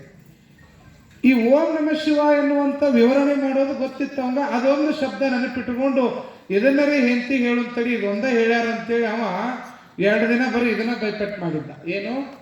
ಓಂ ನಮಃ ಶಿವಾಯ, ಓಂ ನಮಃ ಶಿವಾಯ, ಓಂ ನಮಃ ಶಿವಾಯ. 2 ದಿನಾನು ಮುಂಜಾನೆ ಸಂಜೆ ಮಟ್ಟ ಇದನ್ನ ಬರೇ ಓಂ ನಮಃ ಶಿವಾಯ, ಓಂ ನಮಃ ಶಿವಾಯ ಅನ್ಕೋತಾನೆ. ಅದನ್ನ ಮತ್ತೆ ಎಲ್ಲಿ ಮರ್ತಗಿರ್ತೀನಿ, ಬಂದಾಗ ಹೇಳೋಣ ಅಂತ ಇವ. ಮತ್ತೆ ಹೇಳಿಲ್ಲ ಅಂದ್ರೆ ಮತ್ತೆ ಅಲ್ಲೇ ತವರ ಮನೆಗೆ ಹೋಗಿ ಹೇಳ ಅಂತ ಹೆದರಿದು ಬೈಪಟ್ ಮಾಡ್ಕೊಂಡು ಬರೇ ಅದನ್ನ ಅನ್ನಕತ್ತು. ಹೆಂಗಾಗ್ಬಿಟ್ಟ ಅಂತಂದ್ರೆ, ಯಾರೇ ಸೌಕರ್ಯ ಊಟ ಆಗ್ತೇನ್ರಿ ಅಂದ್ರೆ ಓಂ ನಮಃ ಶಿವಾಯ ನಾವು, ಆರಾಮದ್ರೇನ್ರಿ ಅಂದ್ರೆ ಓಂ ನಮಃ ಶಿವಾಯ ನಾವು, ನಿಮ್ಮ ಮನೆಯವ್ರು ಬಂದ್ರೇನ್ರಿ ಓಂ ನಮಃ ಶಿವಾಯ, ಅಡಿಗೆ ಮಾಡಿದ್ರೆ ನಿಮ್ಮ ಮನ್ಯಾಗ ಓಂ ನಮಃ ಶಿವಾಯ. ಎಲ್ಲರಿಗೂ ಊರನವ್ರು ತಲೆನೇ ಕೆಟ್ಟು ಹೋಗ್ತೀವಿ, ಹುಚ್ಚಿಗಿಚ್ಚಿಡತ್ತೆ ಅಂದ್ರೆ ಅವರು. 2-3 ದಿನ ಆಗನ ಹೆಂಡತಿ ಮನೆಗೆ ಬಂದ ಮೇಲೆ ಅಕ್ಕಿ ಬಂದಕ್ಕಿನ ಆರಾಮದೇನೇನ್ರಿ ಅಂದು ಓಂ ನಮಃ ಶಿವ ಅನ್ನಕತ್ತೀವ. ಅಕ್ಕಿಗೆ ವಿಚಿತ್ರ ಆಗ್ಬಿಡ್ತು. ಇದು ಯಾವತ್ತು ದೇವರು ದಿನ ಅನ್ಲಾರ್ದಿದೇನಪ್ಪ, ಇದು ವಿಚಿತ್ರ ಇದು ಅಲ್ರಿ. ದಿನ ಪುರಾಣಕ್ಕೆ ಹೋಗಿದ್ರೇನು ಓಂ ನಮಃ ಶಿವಾಯ. ಪುರಾಣದ ಸ್ವಾಮಿಗಳು ಏನು ಹೇಳಿದ್ರು? ಓಂ ನಮಃ ಶಿವಾಯ. ನಾ ಮಾಡಿದ ಊಟ ಉಂಡ್ರೇನು? ಓಂ ನಮಃ ಶಿವಾಯ. ನಿಮಗೆ ಹೇಳ್ತೀನಿ, ಯಾಕೆ ಯಾಕಲ್ಲಿ ಊರಿಗೆ ಹೋಗಿದ್ದೆ ಮಾರ, ಇದನ್ನು ಪುರಾಣ ಕಳಿಸಿ ಅಂತ ನನಗೆ ಆಗ್ಬಿಡ್ತಕ್ಕಿ. ಇವು ಏನು ಕೇಳಿದ್ರು ಓಂ ನಮಃ ಶಿವಾಯ, ಓಂ ನಮಃ ಶಿವಾಯ, ಓಂ ನಮಃ ಶಿವಾಯ. ಅವಂಗ ತಲೆಯೊಳಗೆ ಅದೊಂದು ಬಿಟ್ಟರೆ ಬೇರೆ ನಾಮಸ್ಮರಣನೇ ಇಲ್ಲ. ಅಷ್ಟು ಮೈ ಮೇಲೆ ತಗೊಂಡ್ಬಿಟ್ಟಿದ್ದವ. ಅದನ್ನು ತನಕೋ ಅಂತ ಅಕ್ಕಿಗೂ ಕೇಳಿ ಕೇಳಿ ಕೇಳಿ ಕೇಳಿ ಸಾಕಾಗಿ ಮೂಲೆಯಾಗಿಂದ ಒಣಕಿ ತಗೊಂಡು ನಿಂತ್ಲಿಕ್ಕಿ ಏನಂತೀಯ ನೀನು ಏನು ಕೇಳಿದ್ರು ಓಂ ನಮಃ ಶಿವಾಯ ಅಂತೇಳಿ ಏನಾಗೈತೆ ನಿನಗೆ ಏನಾಗೈತೆ ಹೇಳ್ತಿ ಇಲ್ಲ ಅನ್ನ ಓಂ ನಮಃ ಶಿವಾಯ ಅಂದ್ಬಿಟ್ಟ ಮಾತ್ರ ಎಲ್ಲಿ ಸಿಟ್ಟಿರ್ತ ಏನ ತಗೊಂಡು ಒಣಕಿ ತಗೊಂಡು ತಲೆಗೆ ಹೇರೇ ಬಿಟ್ಲ ಅವ್ನಿಗೆ ಓಂ ನಮಃ ಶಿವಾಯ ಅಂತ ಏನೇನಂತೇಳಿ ತಲೆಗೆ ಹೇರಿದ್ಲು ಆ ಇಡೀ ಕಾಯ ಓಂ ನಮಃ ಶಿವಾಯ ಓಂ ನಮಃ ಶಿವಾಯ ಅನ್ಕೊಂತ ಅದು ಪರುಷ ಕಾಯ ಆಗಿತ್ತು. ಯಾವ ಕಟ್ಟಿಗೆ ಒಣಕಿ ಹೋಗಿ ಅವನ ತಲೆಗೆ ಹೊಡೆದ ಮೇಲೆ ಅದು ಬಂಗಾರದ ಕಟ್ಟಿಗೆ ಆಗಿ ಬದಲಾವಣೆ ಆಗಿತ್ತಂತ. ಬಂಗಾರದ ಕಟ್ಟಿಗೆ ಆಗಿ ಬದಲಾವಣೆ ಅಂದ್ರ ಮನಸ್ಸಲ್ಲಿ ಭಗವಂತನ ನಾಮಸ್ಮರಣೆ ಮಾಡಿದ್ರ ಮೈಯೆಲ್ಲ ಪರುಷಮಣಿ ಆಗ್ತದೆ ಅನ್ನೋದಕ್ಕೆ ಈ ಸಂದರ್ಭ. ಇನ್ನೊಂದು ವಿಚಿತ್ರ ಹೇಳ್ತೀನಿ ಕೇಳ್ರಿ, ಇದನ್ನ ಒಬ್ಬಕ್ಕೆ ಬಾಜುಕಿನ ಮನೆಯನ್ನ ಕಿಡಿಕಾಗಿ ನೋಡಕತ್ತಾವ. ಇದನ್ನ ಬಂಗಾರದಾಗಿದ್ದ ಅಕ್ಕಿ ನೋಡಿ ಅಕ್ಕಿ ನೋಡಿ ಮತ್ತೆ ತನ್ನ ಮನೆಗೆ ಪ್ರಯೋಗ ಮಾಡಕ್ಕೆ ಹಾಕಿ ಹೋಗ ಮತ್ತೆ ಅದು ನೋಡಿದ್ರೆ ಗಂಡ ಕಡ್ಡಿ ಪೈಲವನ್ ಇದ್ದಂಗೆ ಐತೆ. ಅದು ಮಕ್ಕೊಂಡಿತ್ತು, ಅದು ನೆಬ್ಸಾಡಿ ಹೇಳ್ರಿ ಮೇಲೆ ಇಕ್ಕಿ ನೋಡಿದ್ರೆ ಕ್ವಿಂಟಾಲ್ ಇದ್ದಂಗೆ ಇದ್ಲು. ಅದನ್ನ ಎಬಿಸಿ ಅದು ಯಾವತ್ತೂ ಮಾತಾಡಿಸ್ಲಾರ್ದು ಇವತ್ತು ನನ್ನ ಹೆಂಡತಿ ಮಾತಾಡ್ಸಕತ್ತಾಳೆ. ಏನಾಯ್ತು ಓಂ ನಮಃ ಶಿವಾಯ ಅಂದ್ರೆ ಅನ್ಲಕ್ಕಿ ಯಾರಿಗೆ ಗಂಡಗ. ಅದು ನೋಡಿದ್ರೆ ಹಿಂಗ್ಯಾಕ ನೀನು ಓಂ ನಮಃ ಶಿವಾಯ ಅಂತೆಲ್ಲ ಏನಾಗೈತಿ ನಿನಗೆ ರಾತ್ರಿ 12 ಆಗೈತೆ ತುಂಬಿರ ಅಂತವ ಓಂ ನಮಃ ಶಿವಾಯ ಅಂದ್ರಿ ಅಂತ. ಅದು ಪಾಪ ಹೆಂಡತಿ ಮಾತು ಕೇಳಿ ಅದು ಓಂ ನಮಃ ಶಿವಾಯ ಅನ್ನಕತ್ತೈತಿ ಕಣ್ಣು ಮುಚ್ಚ್ರಿ ಅಂದ್ಲು. ಇದು ಪಾಪ ಅರ್ಧ ಕಣ್ಣು ತೆಗೆದು ಅರ್ಧ ಮುಚ್ತೈತಿ ಕೊಣಕಿ ತಗೊಂಡು ನಿಂತಾವ. ಯಾಕೆ ಈಕಿಗೂ ಬಂಗಾರದ ಆಸೆ. ನಿಮ್ಗೆ ಹೇಳ್ತೀನಿ ಅಲ್ಲ ನಾ ಏನು ತಪ್ಪು ಮಾಡೀನಿ ಎಲ್ಲ ನೀ ಹೇಳ್ದಂಗೆ ಕೇಳೀನಿ ಎಲ್ಲ ಮಾಡೀನಿ ಒಣಕಿ ಹಾಕಿ ಹಿಡ್ದು ನೀವು ಕಣ್ಣು ತೆಗಿಬೇಡ್ರಿ ಸುಮ್ಮ ಕಣ್ಣು ಮುಚ್ಚಿ ಓಂ ನಮಃ ಶಿವಾಯ. ನಿಮ್ಗೆ ಹೇಳ್ತೀನಿ ಪಾಪ ಬಿಡ್ಲಾರ ಕರ್ಮ ಅದು ಹೆದರ್ಕೊಂತ ಓಂ ನಮಃ ಶಿವಾಯ ಅನ್ನಕತ್ತೈತಿ ತಗೊಂಡು ಬರೋಬ್ಬರಿ ಒಣಕಿ ಹೇರ್ತಾಳ. ಅದ್ರ ತಲೆನ ಒಡೆದು ಹೋಗ್ಬಿಡ್ತು. ಅದ್ರ ಆಮೇಲೆ ನೋಡ್ತಾಳ ಕಟ್ಟಿಗೆ ಹೊಡೆದಕ್ಕೆ ಬಂಗಾರ ಆಗಿದ್ದಿಲ್ಲ ಅದು. ಹಂಗ ಜೀವನದೊಳಗ ಯಾರೋ ಮಾಡಿದ್ದನ್ನ ನೋಡಿ ಮಾಡಕ್ ಹೋದ್ರೆ ಭಗವಂತ ಧರ್ಮದಂಗ ನಡೆಸಂಗಿಲ್ಲ. ನಿನ್ನೊಳಗ ಆ ಭಾವ ಬಂದಾಗ ನಿನಗೆ ಭಗವಂತ ಎಲ್ಲವನ್ನ ಕೊಡ್ತಾನ ಅನ್ನೋದಕ್ಕೆ ಇವೆಲ್ಲ ಉದಾಹರಣೆ ಆಗ್ತವೆ, ಇವೆಲ್ಲ ಸಾಕ್ಷಿ ಆಗ್ತವೆ. ಹೀಗಾಗಿ ಆ ಜೀವನದ ಗಟ್ಟಿ ವಾಳೆಯನ ಬದುಕಿನೊಳಗೆ ನಡೆದಂಥ ಘಟನೆ ಅವನನ್ನು ಒಬ್ಬ ಯೋಗಿಯನ್ನಾಗಿ ಮಾಡ್ತದೆ. ಹಿಂಗೆ ಕಲ್ಯಾಣದ ಅಂಗಳ ಅನುಭವ ಮಂಟಪ ಶರಣರ ಒಂದು ಬರವೆಂಗೆ ಶರಣರ ಬರವೆಮೆಗೆ ಪ್ರಾಣ ಜೀವಾಳವೇ ಅನ್ನುವಂಗ ಬಸವಣ್ಣನ ಕಲ್ಯಾಣ ತುಂಬಾ ಕತ್ತಿತ್ತು. ಶರಣರೆಲ್ಲ ಕೂಡ್ತಾ ಇದ್ದರು. ಹೀಗೆ ನಡೆದಂಥ ಅನುಭವ ಮಂಟಪದೊಳಗ ಶೂನ್ಯ ಪೀಠ ಸ್ಥಾಪನೆ ಆಗ್ಯದ. ಆದ್ರೆ ಅದ್ರ ಮೇಲೆ ಯಾರು ಕುಂಡ್ರುದು ಅನ್ನುವಂಥ ಯೋಚನೆ ಒಳಗೆ ಬಸವಣ್ಣ ಅಲ್ಲಮರ ಬರುವಿಗಾಗಿ ಕಾಯ್ಕೊಂತ ಕುಂತಾರ. ಮಾಯೆಯನ್ನು ಗೆದ್ದಂಥ ಮಾಯಾ ಕೋಲಾರ ಅಲ್ಲಮ್ಮ, ಪರಶಿವನ ಅವತಾರ ಅಲ್ಲಮ್ಮ. ಅಂತಹ ಬಹುರೂಪಿಯಾಗಿರ್ತಕ್ಕಂತಹ ಮಾಯೆಯನ್ನು ಗೆದ್ದಂತಹ ಮಾಯಾ ಕೋಲಾರನಾಗಿರ್ತಕ್ಕಂಥ ಅಲ್ಲಮ್ಮನ ಬರುವಿಗೆ ಶೂನ್ಯ ಪೀಠ ಕಾಯಕತ್ತದ. ಅನುಭವ ಮಂಟಪದೊಳಗೆ ಕಾಯ್ತಾ ಇದೆ. ಆದರೆ ಅಲ್ಲಮ್ಮ ಬರೋ ಮುಂದೆ ಒಬ್ಬನೇ ಬರಲಿಲ್ಲ. ಬರೋ ಮುಂದೆ ಒಬ್ಬ ಯೋಗಿಯನ್ನು ಕರ್ಕೊಂಡು ಬರ್ತಾನೆ. ಒಬ್ಬ ಯೋಗಿಯನ್ನು ಇದೇ ಸೊಲ್ಲಾಪುರದೊಳಗೆ ಒಬ್ಬ ಬಾಲ ಶಿವಯೋಗಿ ಸ್ವರೂಪಿನಾಗಿರ್ತಕ್ಕಂಥ ಸಿದ್ಧರಾಮ ಬಾಲ ಯೋಗಿ. ಆತ ಎಷ್ಟು ಹಠಯೋಗಿ ಅಂತಂತಂದ್ರ ಸಾಕ್ಷಾತ್ ಶಿವನನ್ನೇ ತಾನು ರೂಪವನ್ನಾಗಿ ಶಿವನನ್ನ ದರ್ಶನ ಪಡೆದಿರ್ತಕ್ಕಂಥ ಸಿದ್ಧರಾಮ, ಒಡ್ಡರ ಕುಲದ ಒಡ್ಡ ಸಿದ್ಧರಾಮ ಅಂತ ಕರೀತಾರೆ. ಆತನಿಗೆ ಒಡ್ಡ ಸಿದ್ಧರಾಮ ಅಂತ ಹೇಳಿ. ಬಾಲಕನಾದಂಥ ಸಿದ್ಧರಾಮನ ಜೀವನದೊಳಗೆ ಒಂದು ಘಟನೆ ನಡೀತದ. ಒಬ್ಬ ಭಿಕ್ಷುಕ ವೇಷಧಾರಿಯಾಗಿ ಒಬ್ಬ ಮುದುಕ ಬಂದಿರ್ತಾನ. ಭವತಿ ಭಿಕ್ಷಾಂದೇಹಿ ಅಂತೇಳಿ ಅಂದ ತಕ್ಷಣ ಮನೆಯಾಗಿರುವಂಥ ಅಡಿಗೆ ತರೋದ್ರೊಳಗ ಭಿಕ್ಷುಕ ಹೋಗಿಬಿಟ್ಟಿರ್ತಾನ. ಹೀಗ ಶ್ರೀಶೈಲಕ್ಕೆ ಪಾದಯಾತ್ರೆ ಹೋಗ್ತಿರ್ತಕ್ಕಂಥ ಆ ಜನಗಳಿಗೆ ಓಡೋಡಿ ಹೋಗಿ ಕೇಳ್ತಾನೆ. ಇಲ್ಲೊಬ್ಬ ಅಜ್ಜ ಇದ್ದಲ್ಲ, ಒಬ್ಬ ಮುದುಕ ಇದ್ದ, ಕೈಯಾಗಿ ಡಮರುಗ ಇತ್ತು, ಒಬ್ಬ ಅಜ್ಜ ಭಿಕ್ಷುಕ ರೂಪದಲ್ಲಿ ಬಂದಿದ್ದ, ಎಲ್ಲದಾನ ಅವನ ಹೆಸರು ಶಿವಪ್ಪ ಅಂತ, ಅವನನ್ನು ತೋರಿಸಿ ಅಂತಂದಾಗ ಆ ಶ್ರೀಶೈಲಕ್ಕೆ ಪಾದಯಾತ್ರೆ ಹೋಗ್ತಕ್ಕಂಥ ಜನ ಹೇಳಿದ್ರಂತ, ಶಿವಪ್ಪ ಇಲ್ಲಿಲ್ಲ, ಶ್ರೀಶೈಲದ ಗುಡ್ಡದೊಳಗೆ ಅದನ್ನು ಬಾ ನಿನ್ನ ಕರ್ಕೊಂಡು ಹೋಗ್ತೀನಿ ಅಂತ ಸಿದ್ಧರಾಮನನ್ನು ಕರ್ಕೊಂಡು ಹೋದ್ರಂತ ಶ್ರೀಶೈಲಕ್ಕೆ. ಈಗ ಎಲ್ಲ ಶ್ರೀಶೈಲಕ್ಕೆ ಕಂಬಿ ತಗೊಂಡು ಹೋಗ್ತಕ್ಕಂಥ ಭಕ್ತರಿದ್ದಾರೆ. ಶ್ರೀಶೈಲ ಮಲ್ಲಯ್ಯನ ದರ್ಶನ ಮಾಡಿಸು ಅಂತೇಳಿ ಅಂದು ಸಿದ್ಧರಾಮ ಆ ಪಾದಯಾತ್ರೆಗೆ ಹೋದವ್ರ ಜೊತೆಗೆ ಹೋಗ್ತಾನ. ಆ ಶ್ರೀಶೈಲದಲ್ಲಿರ್ತಕ್ಕಂತಹ ಕಲ್ಲು ರೂಪದಲ್ಲಿರ್ತಕ್ಕಂತಹ ಸ್ಥಾವರ ರೂಪದಲ್ಲಿರ್ತಕ್ಕಂತಹ ಲಿಂಗವನ್ನು ತೋರಿಸಿ ಇವನ ಮಲ್ಲಯ್ಯ ಅಂತ ಹೇಳ್ತಾರಂತವ್ರು. ಇವನ ಮಲ್ಲಯ್ಯ, ಶ್ರೀಶೈಲದ ಮಲ್ಲಯ್ಯ. ಅವಾಗ ಸಿದ್ದರಾಮ ಅಂತಾನ, ನನಗೆ ಕಲ್ಲು ಮಲ್ಲಯ್ಯ ಬೇಕಾಗಿಲ್ಲ, ನನಗೆ ಜೀವಂತ ಮಲ್ಲಯ್ಯ ಬೇಕು ಅಂತೇಳಿ ಕಾಡಿನೊಳಗೆ ಹುಡ್ಕೊಂತ ಬರ್ತಾನಂತ ಬಾಲಸಿದ್ದರಾಮ. ಮಲ್ಲಯ್ಯ ಮಲ್ಲಯ್ಯ ಮಲ್ಲಯ್ಯ ಮಲ್ಲಯ್ಯ ಅನ್ಕೊಂತ ಬರ್ತಾನಂತ. ಅಲ್ಲಿ ಕರಿಗೆ ಬಾವಿ ಒಳಗೆ ಪಾತಾಳ ಗಂಗೆ ಒಳಗೆ ಹುಡ್ಕೋತ ಬಂದು ಸಾಯಂಕಾಲ ಹೊತ್ತು ಮುಳುಗಿದಾಗ ಇನ್ನೇನು ಮಲ್ಲಯ್ಯನ ದರ್ಶನ ಆಗಿಲ್ಲ ಅಂತ ತಿಳ್ಕೊಂಡು, ಮಲ್ಲಯ್ಯ ನನಗೆ ನೀ ದರ್ಶನ ಕೊಟ್ಟಿಲ್ಲ ಅಂದಮೇಲೆ ನಾ ಜೀವಾರ ಇಟ್ಕೊಂಡು ಏನು ಮಾಡಲಿ ಅಂತೇಳಿ ಪಾತಾಳಕ್ಕೆ ಹಿಂಗೆ ಜಿಗಿತಾನಂತ. ಶಿವಪ್ಪ ಬಂದು ಸಿದ್ದರಾಮನ ಕೈ ಹಿಡಿತಾನಂತ. ಅವಾಗ ಶಿವನ ದರ್ಶನ ಆಗ್ತದೆ ಸಿದ್ದರಾಮನಿಗೆ, ಶಿವನ ದರ್ಶನ. ಹಿಂಗೆ ಸಿದ್ದರಾಮನಿಗೆ ಶಿವನ ದರ್ಶನ ಆದಮೇಲೆ ಶಿವಪ್ಪ 2 ವರವನ್ನ ಕೇಳಿ, ನಿನಗೆ ಏನು 2 ವರ ಬೇಕಂತ ಕೇಳಿದಾಗ ಅವಾಗ ಒಂದ ವರ ಕೇಳ್ತಾನ. ಏನು ಕೇಳ್ತಾನ ಬಾಲ ಸಿದ್ದರಾಮ ಅಂದ್ರೆ, ನನಗೆ ನಿನ್ನ 3ನೇ ಕಣ್ಣನ್ನು ನನಗೆ ಕೊಡು ಅಂತ ಕೇಳ್ತಾನ. ಶಿವನ ಕಡೆಗೆ ಏನು ಕೇಳ್ತಾನ? ನಿನ್ನ 3ನೇ ಕಣ್ಣನ್ನು ನನಗೆ ಕೊಡು. ಇನ್ನು 2ನೇ ವರ ಏನು ಕೇಳ್ತಾನಂದ್ರ, ನೀನು ಸೊಲ್ಲಾಪುರದಲ್ಲಿ ಬಂದು ನೆಲೆಸಬೇಕು ಅಂತ 2ನೇ ವರ ಕೇಳ್ತಾನ. ಸಿದ್ದರಾಮನ ಮಾತಿನಂತೆ ಎಂದಿಗೂ ಕೂಡ ಸೊಲ್ಲಾಪುರದಲ್ಲಿ ಮಲ್ಲಯ್ಯ ಸಿದ್ದರಾಮ ನಿಲ್ಲಿಸಿರ್ತಕ್ಕಂಥ ಜಾಗದೊಳಗೆ ಮಲ್ಲಯ್ಯ ಕೂಡ ಅಲ್ಲೇ ನಿಲ್ಲಿಸಿದ್ದಾನೆ ಅಂತಕ್ಕಂಥ. ನಮ ಪಾರ್ವತಿ ವಲ್ಲಭ ಶಂಕರ ಶ್ರೀಗಿರಿ ಮಲ್ಲಯ್ಯ ನಮೋ ನಮೋ ಶಂಭೋ ಮಹಾದೇವ ಹರ ಹರ ಮಹಾದೇವ.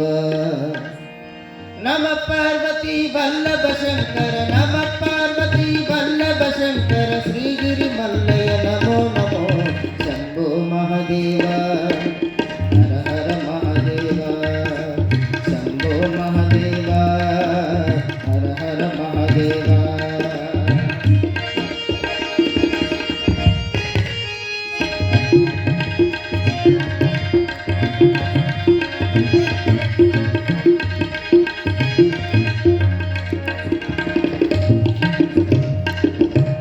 ಭ್ರಮರಾಂಬಿಕಪತಿ ವೇದಾಗಮನುತಿ ಗತಿಮತಿ ನೀನು ಮಲ್ಲಯ್ಯ. ಭ್ರಮರಾಂಬಿಕಪತಿ ವೇದಾಗಮನುತಿ ಗತಿಮತಿ ನೀನು ಮಲ್ಲಯ್ಯ. ಸುಮತಿಯತಿ ಗತಿ ಭಕ್ತಜನ ಸುಖಿ ಮುಕ್ತಿದಾಯಕ ಮಲ್ಲಯ್ಯ ಮಲ್ಲಯ್ಯ.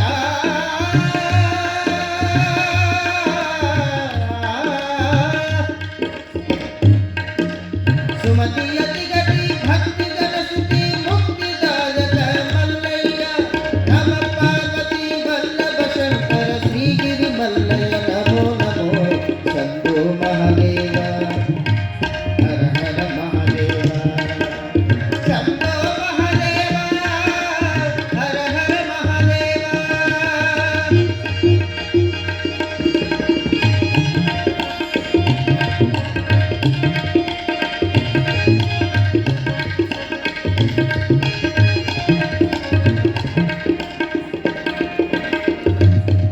ಗಣಪ ಗುಹಪತಿ ಮುನಿಜನ ವಂದಿತ ಪಾವನ ಚರಿತನು ಮಲ್ಲಯ್ಯ.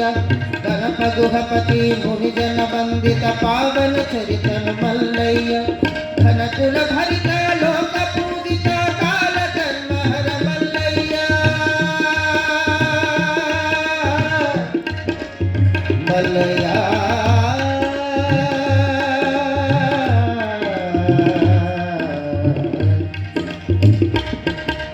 ಗಣಕುಲ ಭರಿತ ಲೋಕ ಪೂಜಿತ ಕಾಲ ಕರ್ಮ ಹರ ಮಲ್ಲಯ್ಯ. ನಮ ಪಾರ್ವತಿ ವಲ್ಲಭ ಶಂಕರ, ನಮ ಪಾರ್ವತಿ ವಲ್ಲಭ ಶಂಕರ ಶ್ರೀಗಿರಿ ಮಲ್ಲಯ್ಯ ನಮೋ ನಮೋ ಶಂಭೋ ಮಹಾದೇವ ಹರ ಹರ ಮಹಾದೇವ ಶಂಭೋ ಮಹಾದೇವ ಹರ ಹರ ಮಹಾದೇವ.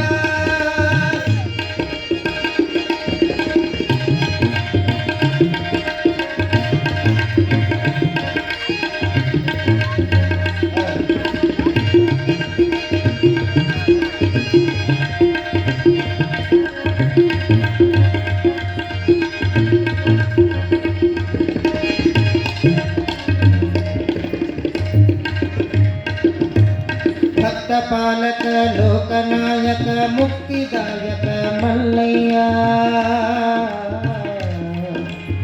ಮಲ್ಲಯ್ಯ.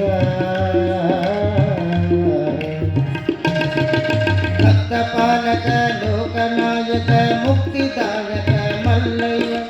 ಚಿಕ್ಕಮನ್ನೂರೇಶನ ದಾಸನ ಪೋಷಕ ನೀನು ಕೇಳು ಮಲ್ಲಯ್ಯ. ನಮ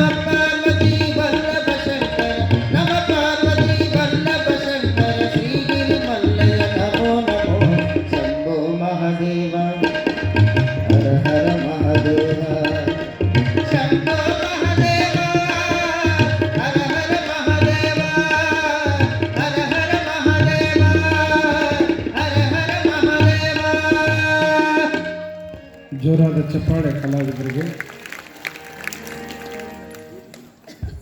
ಮಲ್ಲಯ್ಯ ಮಲ್ಲಯ್ಯ ಶ್ರೀಗಿರಿ ಮಲ್ಲಯ್ಯನ ನೋಡೋಣ ಬನ್ನಿ. ಎಷ್ಟು ಚಂದ ಪಾದಯಾತ್ರೆ ಹೋಗ್ತಾರ ಕಂಬಿ ಹೊತ್ತುಕೊಂಡು. ಶ್ರೀಶೈಲ ಮಲ್ಲಿಕಾರ್ಜುನನಿಗೆ ಪಾದಯಾತ್ರೆ ಹೋಗ್ತಕ್ಕಂಥವ್ರು ಬಹಳ ಜನ. ಅಂತಹ ಮಲ್ಲಯ್ಯನನ್ನ, ಸ್ಥಾವರ ರೂಪದ ಮಲ್ಲಯ್ಯನನ್ನ ನೋಡಲಿಲ್ಲ ಸಿದ್ದರಾಮ. ಸ್ವಯಂಭೂ ಪರಶಿವನ ಅವತಾರವನ್ನೇ ನೋಡಿ ಪರಮಾತ್ಮನಿಂದ ವರವನ್ನು ಪಡೆದಂಥ ಸಿದ್ದರಾಮ ವಯೋಸಹಜವಾಗಿ ಒಂದು 30-40 ವಯೋಮಿತಿಗೆ ಬರ್ತಾನೆ ಸಿದ್ದರಾಮ. ಎಂತಹ ಸಿದ್ದರಾಮನಾಗಿದ್ದ ಸಲ್ಲಾಪುರದೊಳಗ ಅಂತಂತಂದ್ರ ಕೆರೆಯನ್ನ ಕಟ್ಟಿಸುವ ಕಾಯಕ ಸಿದ್ದರಾಮಂದಾಗಿತ್ತು. ಒಡ್ಡ ಸಿದ್ದರಾಮನ ಕಲ್ಲನ್ನು ಹೊಡಿತಕ್ಕಂಥ ಕಾಯಕ. ಶಿವನನ್ನೇ ಪಡ್ಕೊಂಡು ಶಿವನ ಅನುಗ್ರಹವನ್ನೇ ಪಡೆದಿರ್ತಕ್ಕಂಥವನಿಗೆ ನಾನು ಅನ್ನುವಂಥ ಅಹಂಕಾರ ಬಂದ್ಬಿಟ್ಟಿತ್ತು ನೋಡ್ರಿ. ಶಿವನಿಂದ ವರ ಪಡ್ಕೊಂಡ್ಬಿಟ್ಟಿನಿ, ನನ್ನಷ್ಟು ದೊಡ್ಡವ್ರು ಯಾರದಾರ ಅನ್ನುವಂಥ ಭಾವ ಸಿದ್ದರಾಮನಲ್ಲಿ ಬಂದಿತ್ತು. ಅದನ್ನ ಅಳಿಲಿಕ್ಕೆಂತಾನೆ ಅಲ್ಲಮ ಬಂದ, ಸಲ್ಲಾಪುರಕ್ಕೆ ಅಲ್ಲಮ ಬರ್ತಾನೆ. ಈ ಸೇವಾ ಮನೋಭಾವ ನೋಡ್ರಿ. ಕೆರೆ ಕಟ್ಟಿಸೋದು ಅಂತಂತಂದ್ರೆ ಈಗೆಲ್ಲ ದೊಡ್ಡ ದೊಡ್ಡ ಕೆರೆಗಳು ಈ ಒಡ್ಡರ ಸಮಾಜದ ಬೋವಿ ಸಮಾಜದ ಒಂದು ಮೇರು ಕಳಸವಾಗಿರ್ತಕ್ಕಂಥ ಸಿದ್ದರಾಮರು ಸಾವಿರಾರು ಜನರನ್ನು ಕರ್ಕೊಂಡು ಕೆರೆಯನ್ನು ಕಟ್ಟಿಸ್ತಿದ್ರು. ಅವರು ಕಲ್ಲುಗಳನ್ನು ಒಡೆದು ಕೆರೆಯನ್ನು ಕಟ್ಟಿಸೋದು. ಪ್ರತಿಯೊಬ್ಬ ತಾಯಿಯು ತನ್ನ ಮಗನಿಗೆ ಎದೆ ಹಾಲನ್ನು ಕುಡಿಸ್ತಾ ಹೇಳ್ತಿದ್ಲಂತೆ, ಕೆರೆಯನ್ನು ಕಟ್ಟಿಸು, ಬಾವಿಯನ್ನು ತೋಡಿಸು, ಪರೋಪಕಾರಕ್ಕಾಗಿ ನಿನ್ನ ಜೀವನವನ್ನು ಸಾಗಿಸು ಮಗನೇ ಅಂತ ಹೇಳಿ ಕೆರೆಗಳನ್ನು ಬಾವಿಗಳನ್ನು ಕಟ್ಟೋರು ಹಿಂದೆ ಭಾಳ ಮಂದಿದ್ರು. ಈಗೆಲ್ಲ ಕೆರೆ ಮುಚ್ಚಿ ಬಾವಿ ಮುಚ್ಚಿ ಮನೆ ಕಟ್ಟಿಕೊಳ್ಳೋರು ಸೈಟ್ ಮಾಡೋರು ಭಾಳ ಮಂದಿ ಆಗ್ಯಾರ. ಕೆರೆ ಒತ್ತುವರಿ ಮಾಡೋರು ಅದಾರ, ಕೆರೆ ಒತ್ತೊತ್ತಿ ಮನೆ ಕಟ್ಟಿಕೊಳ್ಳೋರು ಅದಾರ, ಕೆರೆ ಕಟ್ಟೋರು ಇಲ್ಲಿಗ.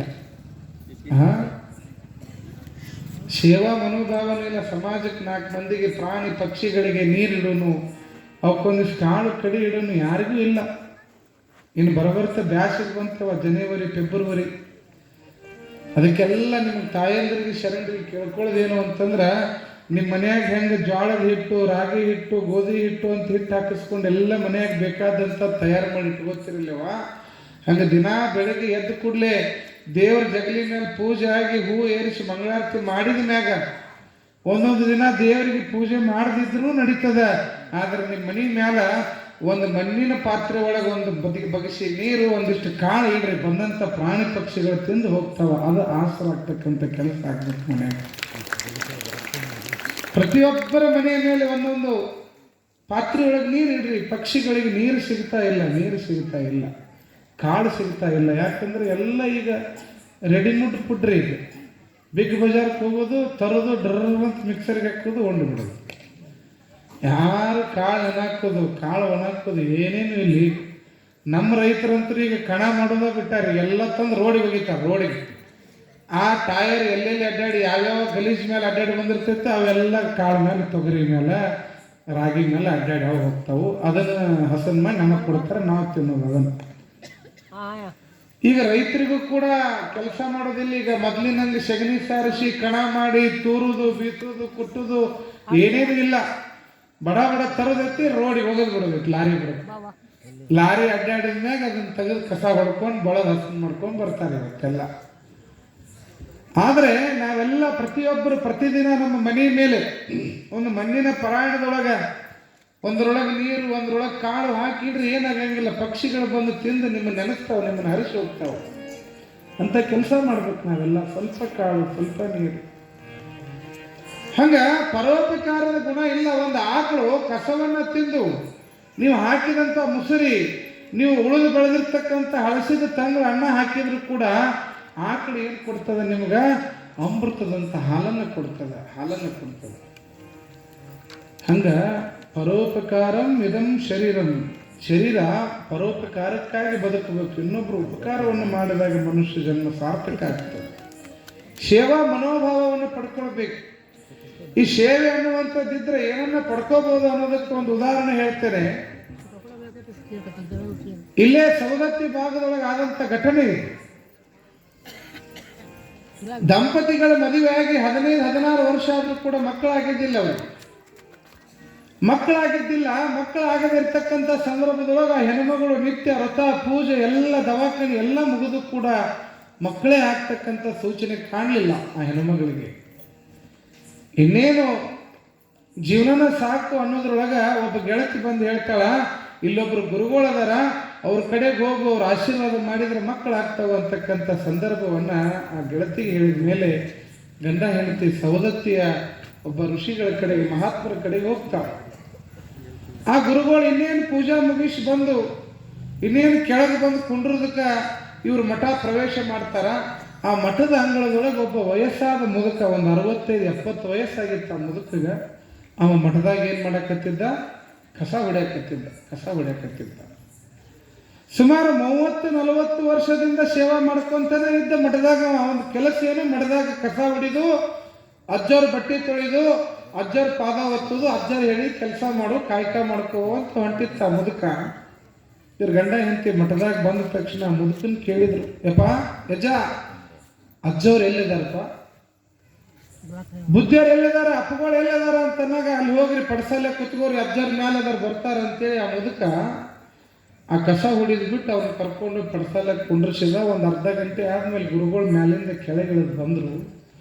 ಬಂದ ತಕ್ಷಣ ಯಾವ ಶಿಫ್ಟ್ನಾಗಿದ್ರು, ಯಾವುದೋ ಕೋಪದಾಗಿದ್ರು ಗೊತ್ತಿಲ್ಲ, ಬರ ಬಂದವರು ಕುಂತರು. ಬಂದು ಇವ್ರು ಮತ್ತು ಇವ್ರ ಆಸೆ ಏನಿತ್ತಲ್ಲ, ಗುರುಗಳ ಪಾದಕ್ಕೆ ನಮಸ್ಕಾರ ಮಾಡಿ, ಅಜ್ಜವ್ರೆ ನಮಗೆ ಮಕ್ಕಳಾಗಿಲ್ರಪ್ಪ, 15-16 ವರ್ಷ ಆಯ್ತು, ಹೀಗಾಗಿ ನನಗೆ ಮಕ್ಕಳ ಭಾಗ್ಯ ಕರುಣಿಸ್ರಿ ಅಂತೇಳಿ ಆ ಹೆಣ್ಮಕ್ಳು ಗುರುಗಳು ನಮಸ್ಕಾರ ಮಾಡೋದಕ್ಕೆ ಅಜ್ಜವ್ರು ಏನು ಅಂದ್ಬಿಟ್ರು, ಏ ತಂಗಿ, ನಿನಗ ಈ ಜನ್ಮದಾಗಲ್ಲ 7 ಜನ್ಮಕ್ಕೂ ಮಕ್ಕಳಾಗಂಗಿಲ್ಲ ನಡಿ ಅಂದ್ಬಿಟ್ರು.